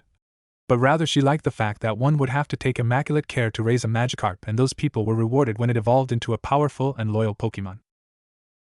The fact that it could be pretty elegant if it really tried was another thing that made her appreciate the Pokemon itself. Making her way so she was just a little closer to the water's edge, she crouched down, making sure that she kept her balance and didn't fall into the river itself. She already took a river bath not too long ago, and she really didn't want another one, and kept her attention on the orange Pokemon as it continued to splash about, the large smile never seeming to leave its face as it did so. "Hello?" she murmured out, tentatively reaching out towards the Pokemon that was considered useless by many people around the world. Magikarp suddenly stopped splashing about. Instead, it turned its attention towards the human that actually talked to it. To say that it was a little surprised that a human went out of their way and put attention on it was definitely something new to the Pokemon. It was used to being ignored by many, even other aquatic Pokemon. "Carp?" It seemed to question the human that it was looking at. Seeing that the Pokemon was paying attention to her out of curiosity, Jessie allowed herself to gently stroke the scales that were out of the water. Not minding that her hands were touching the rough and rather slimy scales, she also couldn't help but allow a small smile to make its way onto her face as she saw the Pokemon lean into the touch slightly, enjoying the sunshine. She questioned, almost like she was trying to hold a conversation with the Pokemon. "Carp! Carp!" Magikarp cried out, leaping up and out of the water and doing a small and splashing back down into the river, lightly splashing Jessie, who had covered her face with one of her arms whilst doing so. As it popped its head back out of the water, it gave a closed-eye smile and seemed to be waving its fins like a dog Pokemon would wag its tail when it was excited. "That's good," she murmured out, bringing her arm down from in front of her face that prevented any water from going onto her face, not caring that she was splashed by the Pokemon. Instead, she gave it one more rub on its exposed scales and gave a small nod to the aquatic Pokemon before she started walking away. The Magikarp looked on, still looking rather happy that it got a human's attention. Deciding that it wanted to be in the presence of the human that gave it attention and some precious scale rubs, it started swimming after her, quietly chanting out its name as it did so. Jessie ignored the obvious sounds that the Magikarp was making. However, after a few more feet of walking along the riverbank, she suddenly stopped when she heard that the Pokemon was still following her. Instead of getting annoyed at the fish Pokemon, Jessie saw out of the corner of her eye that the Magikarp seemed genuinely happy as it continued to swim near her shadow that was being casted in the water. Her stopping caused the Magikarp to give a confused carp as it stopped swimming as well, merely floating where it was, looking at the human with some confusion clear in its eyes. Turning around to face the Pokemon once again, Jessie walked a little closer to the edge of the riverbank, keeping her eye on the Magikarp as did so. Staring at the Pokemon with an unreadable expression upon her face, she was about to turn around and try her best to ignore the Pokemon once again. However, then her reflection in the water caught her attention. Seeing her reflection made her frown a little. What she was looking at was someone who seemed so different from what she normally saw. Instead of nice, clean clothing that were washed every day, instead she was looking at the remains of her Team Rocket uniform, the white fabric being tinted brown with a few strips of green from the grass that she laid on when she was tired or during the night. The large stylized R on it made her grit her teeth a little. The fabric also had small tears and rips in it from when stray branches got caught in the fabric as she was moving. The black undershirt that she wore underneath was in a little better condition, however, she doubted that it would be for longer. Her skirt was tinged a greenish-brown color from the earth itself, and was also tattered with small holes and tears in it. If one were to look close enough, they could see blue fabric from what lay beneath her skirt. The rather expensive boots that she wore were a little roughed up, but were still perfectly usable in short periods of time, as they did hurt to be in for long periods of time, and they weren't exactly made for being worn on long journeys.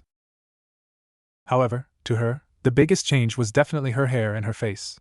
She still had some rough remnants of makeup lines, having been without any makeup kit or tools to get rid of any excess of the stuff, and instead, she had some smudges around her cheeks and some eyeshadow that looked to make tear trails from the amount of crying that she had been doing.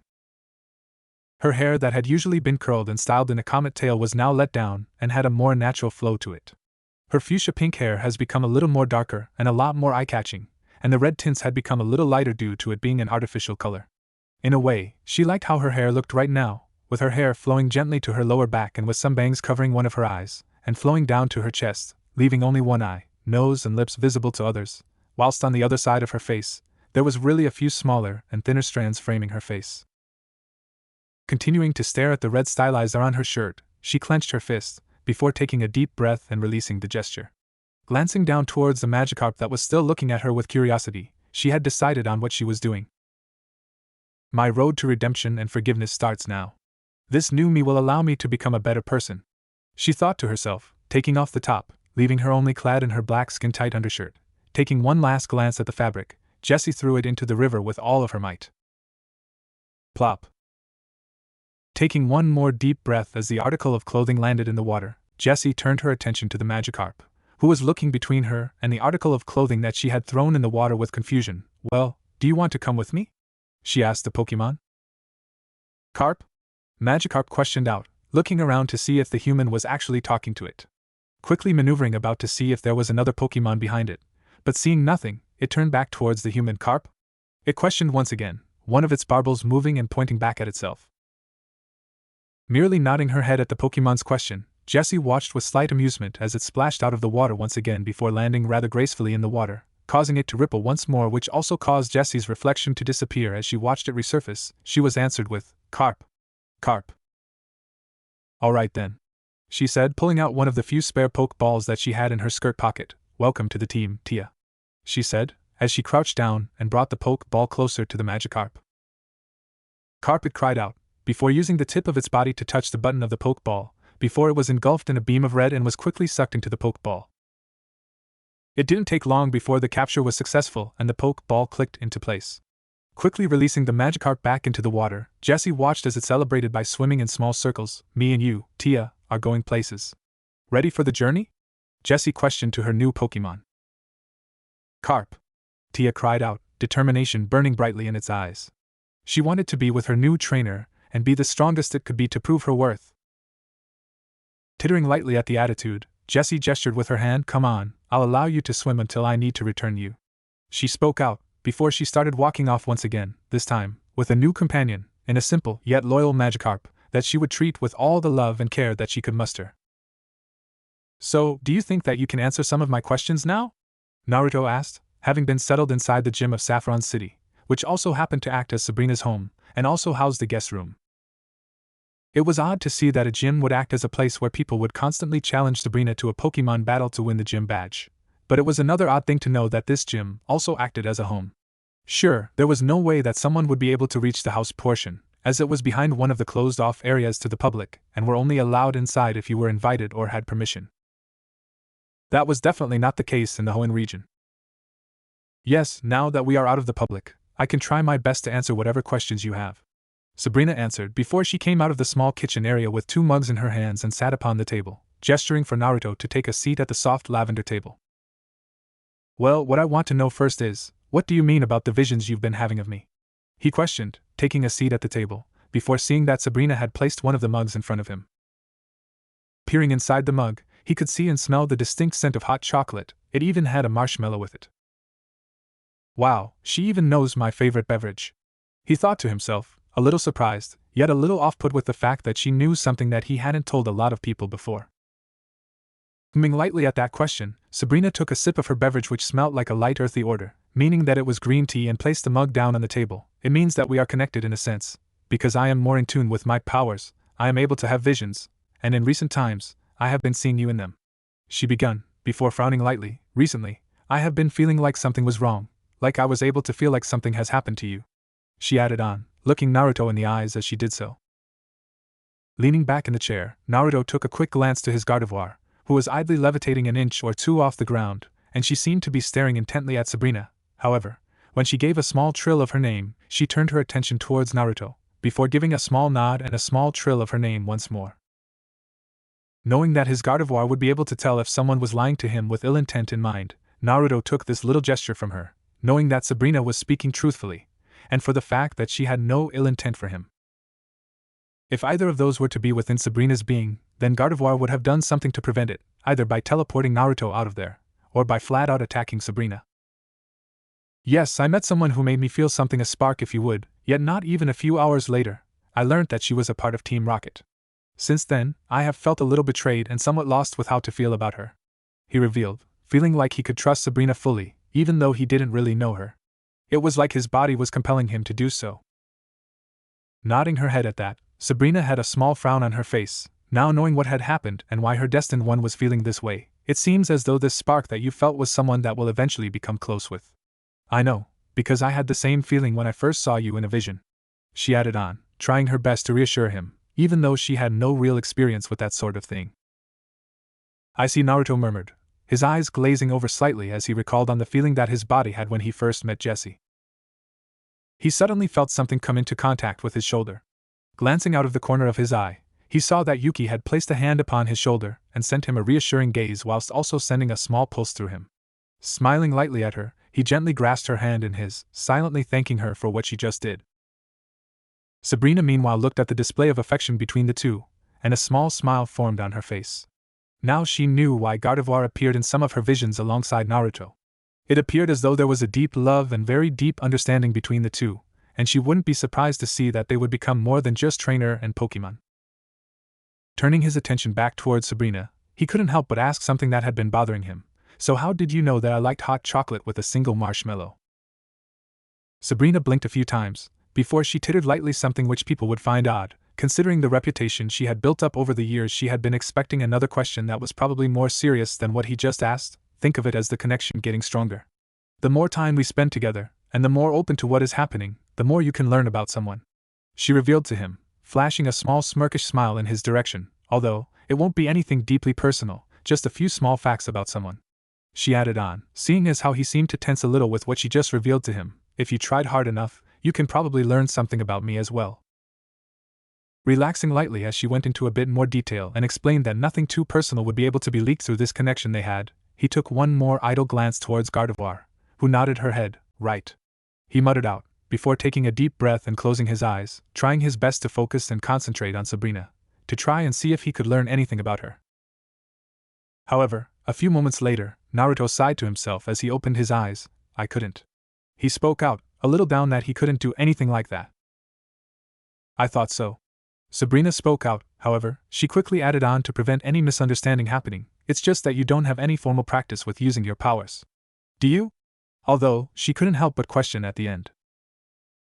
Well, I always was able to read people a little better than most, and I seemed to understand Pokemon, and what they were feeling, not perfectly mind you, but I generally understood what they felt. Naruto revealed. Lightly shaking her head at that, Sabrina replied to Naruto, Naruto, what that means is you don't have a physical type of power, instead, yours is more emotional and spiritual. Many people, even after years of trying, can't understand Pokemon that deeply, and being able to read people, whether it be what their body is doing, or reading emotions, is a higher level of empathy that most people could ever achieve in their lifetime. Leaning back in his chair once again, Naruto couldn't help but to have memories flash back to the forefront of his mind. He had always found it odd how he could almost tell if someone was trustworthy or not just by sending a glance towards them, and if he had a single conversation with them, it would solidify itself into his mind. However, memories of being able to connect with, play with, and even gain the trust of other Pokemon, even ones that he has never met until that very moment, was something that had always been in the back of his mind. How exactly was he able to have a slight understanding at what Pokemon were feeling? How was he able to gain the trust of some Pokemon so quickly, despite having never met them himself? I see you are remembering some times that are making you question yourself? Sabrina spoke out, breaking Naruto away from his thoughts.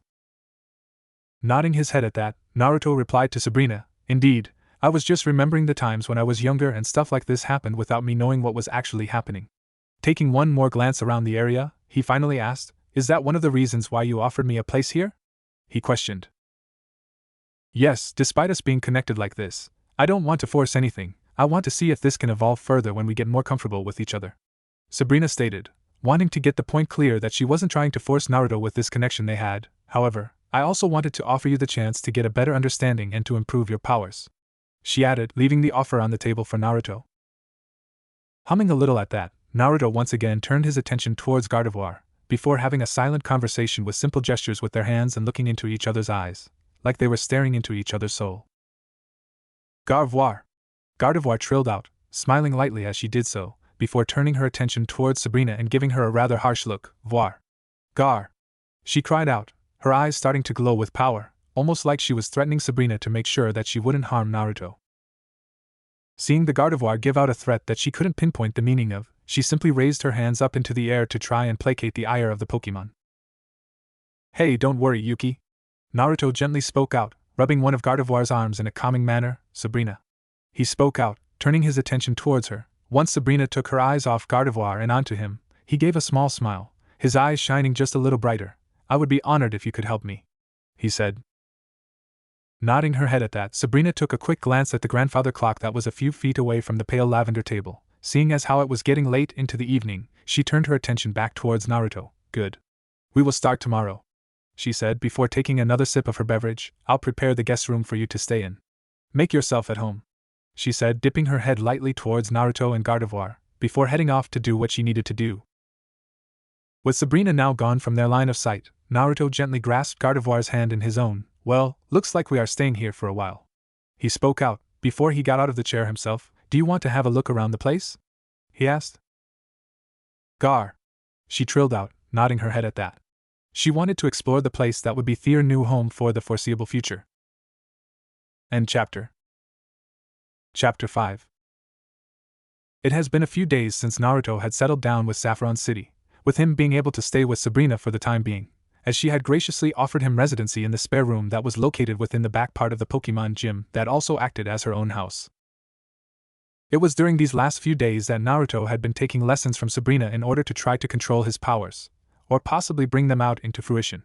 Although she said that his powers were more emotional and spiritual, that didn't mean that it was any less badass than Sabrina's more physical manifestation of power.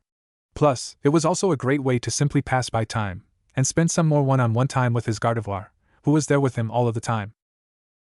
Either joining in on a cash-in, or simply on the lookout to protect him from anything bad happening. If he was being honest with himself, it was rather cute with the way Gardevoir was acting towards him.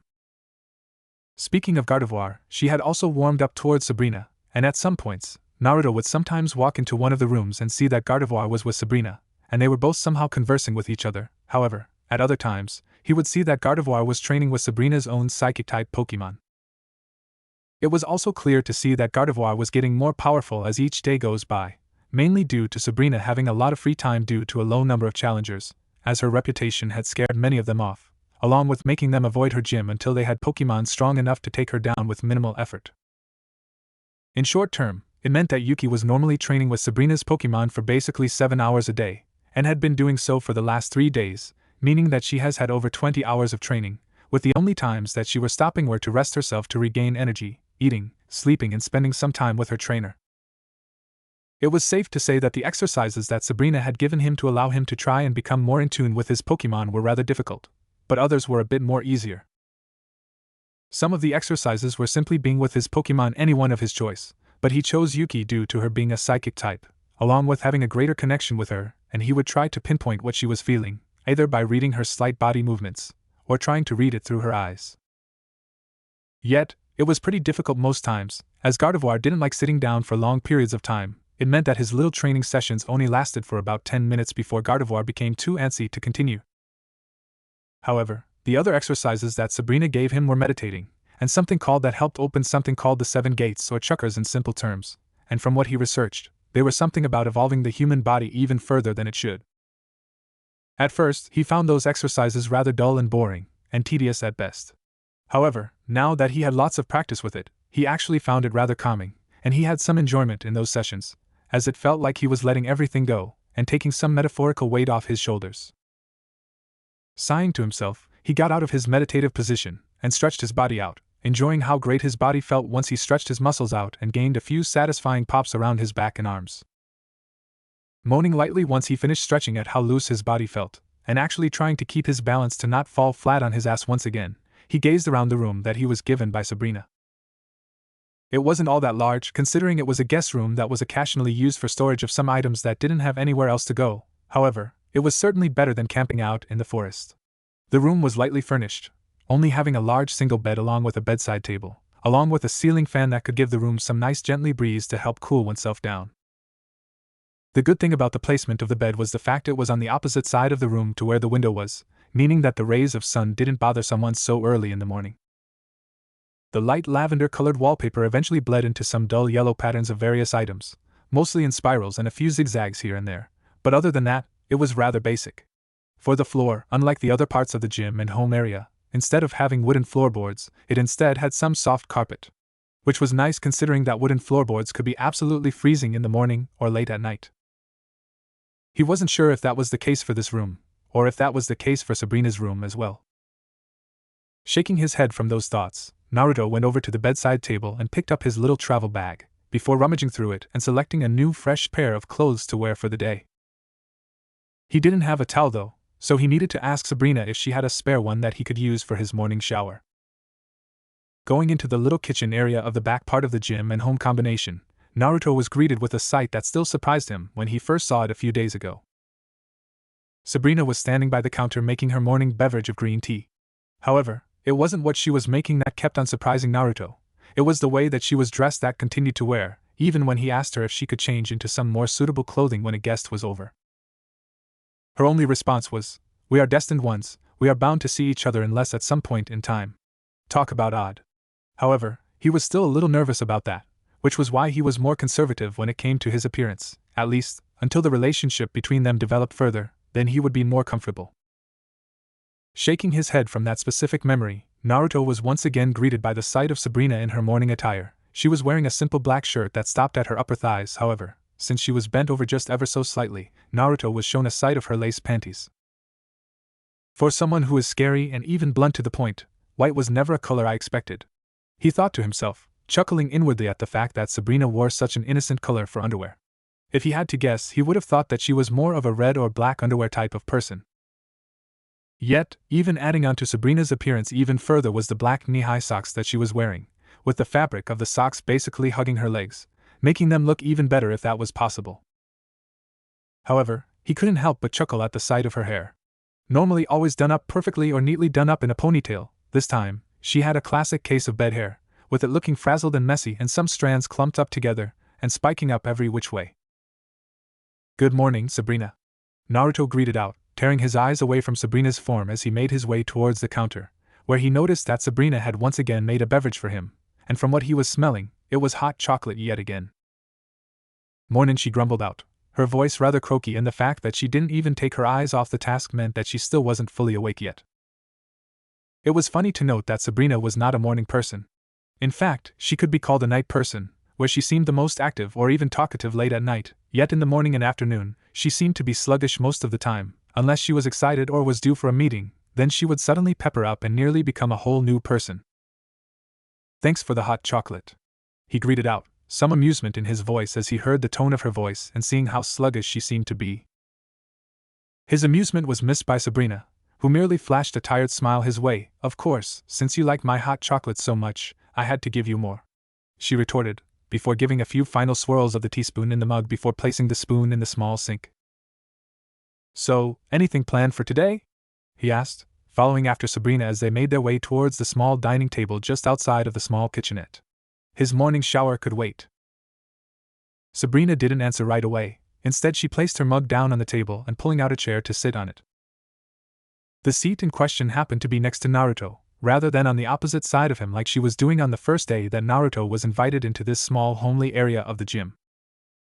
"Not really," she simply said with a small shrug of her shoulders. "I have one challenger today. Apparently he left my gym till the last, then afterwards I have a small piece of paperwork that I have to fill out. That is if he wins, of course," she added on, although from the sounds of things, she was very confident that she would win. It wasn't arrogance that she was conveying, but it was the belief and confidence that she would win. It was something he liked about her. She wasn't arrogant, nor was she over the top with her confidence, nor did she brag about it. "I see," Naruto simply said, nodding along to what Sabrina had said, although he did shiver lightly at the mention of paperwork. He had heard many stories when it came to those things. How they always seemed to multiply when you weren't looking, or the fact that on some days it seemed like those pieces of paper were mocking you as you were drowning in despair. With a few moments' pause, Naruto was nearly half done with his morning hot chocolate. What could he say? He just loved that beverage, and he was having this need that he needed to shower. "Sabrina, any towels I could borrow?" he asked her after taking another sip of his beverage. Sabrina hummed out, swallowing some of her beverage. Gripping her mug with one hand, she gestured towards a small door on the other side of the room. "In that little closet, there should be a few left that would last until the next wash," she simply said.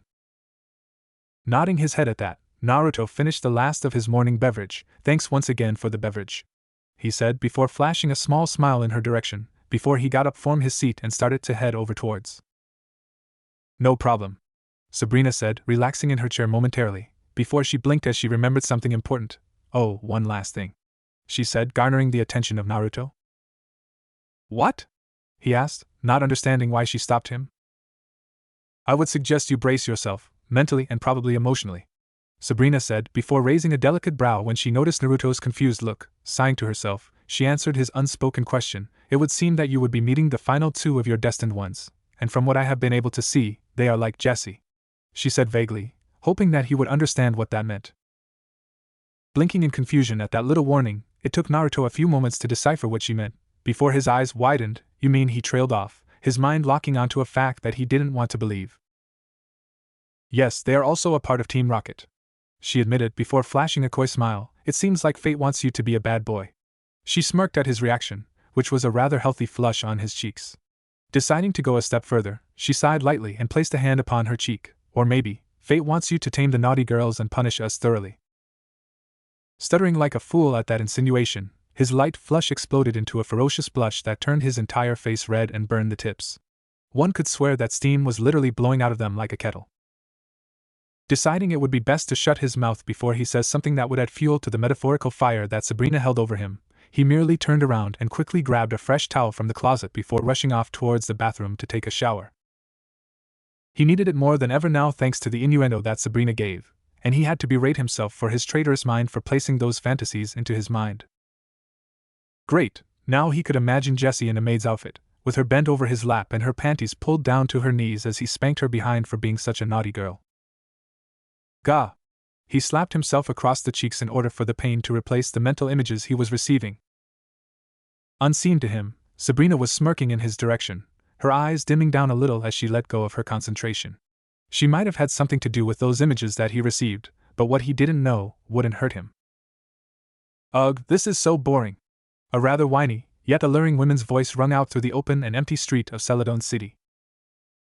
Please, Domino, it won't be long until we find out that we are getting pulled towards Saffron City. Another woman's voice spoke out. This one sounded a little more mature than Domino's and also had a bit of an accent to it, considering that she wasn't a Kanto native.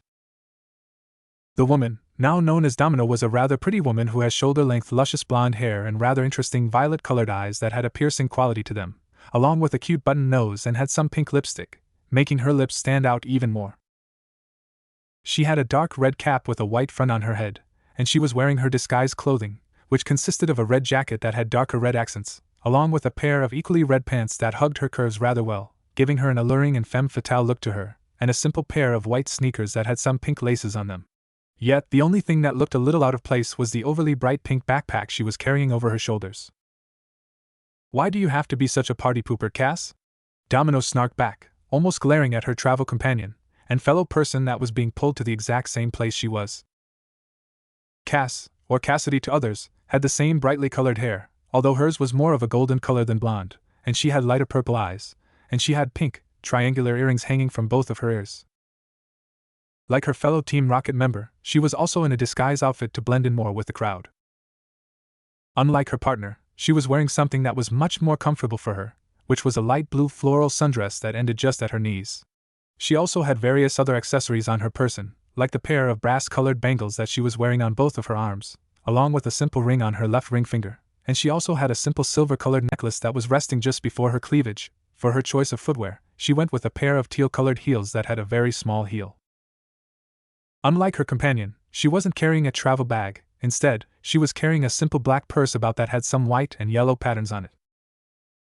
All in all, it was very hard to realize that they were even members of Team Rocket, unless you had run into them personally and remembered their standout features, which were their voices and hair color.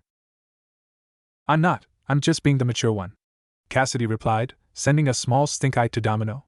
Despite them both being elite members of Team Rocket, they still had some squabbles every now and again. Their conflicting personalities were generally the cause of that, but they would both admit that have some bouts of immaturity that really annoyed the other person. It was one of the reasons why they were still friends, and not flat-out enemies.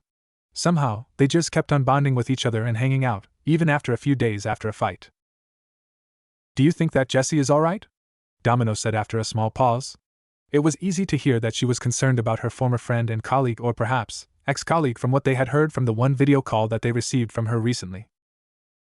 Stopping briefly, Cassidy allowed a look of regret to flash across her face. Before everything went down, and when she got promoted to be one of the elites of the Team Rocket organization, Jessie and Cassidy had been close friends. Hell, she was the one that even introduced Domino to her as well. Yet, when she got promoted, and Jessie stayed where she was being a lowly grunt, she had allowed that bragging power, and the power that she had over her in general get the best of her. She never noticed it, but that was slowly dwindling their friendship to pieces. Her arrogance grew, and Jessie's jealousy and spite grew towards her, yet she continued to push it.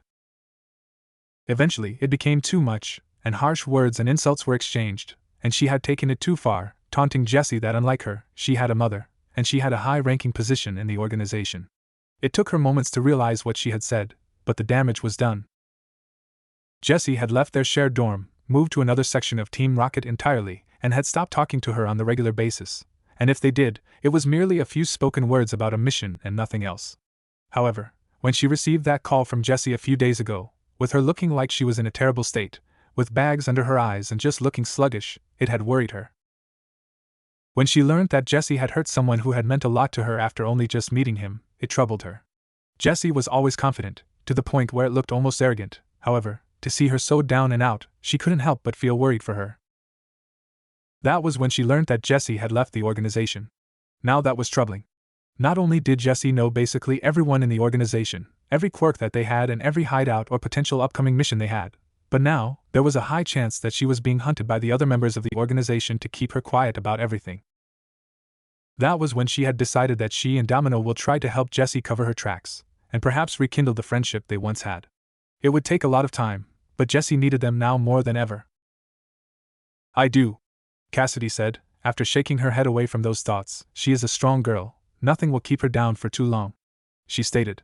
She knew that Jessie was a strong girl who could be stubborn at times, yet she always had this drive to continue getting better, whether it be a Pokemon battling, or just improving her life outside of Team Rocket. Nothing will ever keep her down for that long. "Now come on. If we continue heading towards Saffron at our current pace, we should be there by nightfall tonight," she said before she started to walk forward once again. Domino blinked a few times. Never before had she seen Cassidy act like that, but she shrugged her shoulders before catching right back up to her. She wanted to get to Saffron City by nightfall and not have to sleep in the forest or on the side of the road. End chapter. What if Naruto was a mysterious Pokemon master harem? End here, and thanks for watching my video till the end.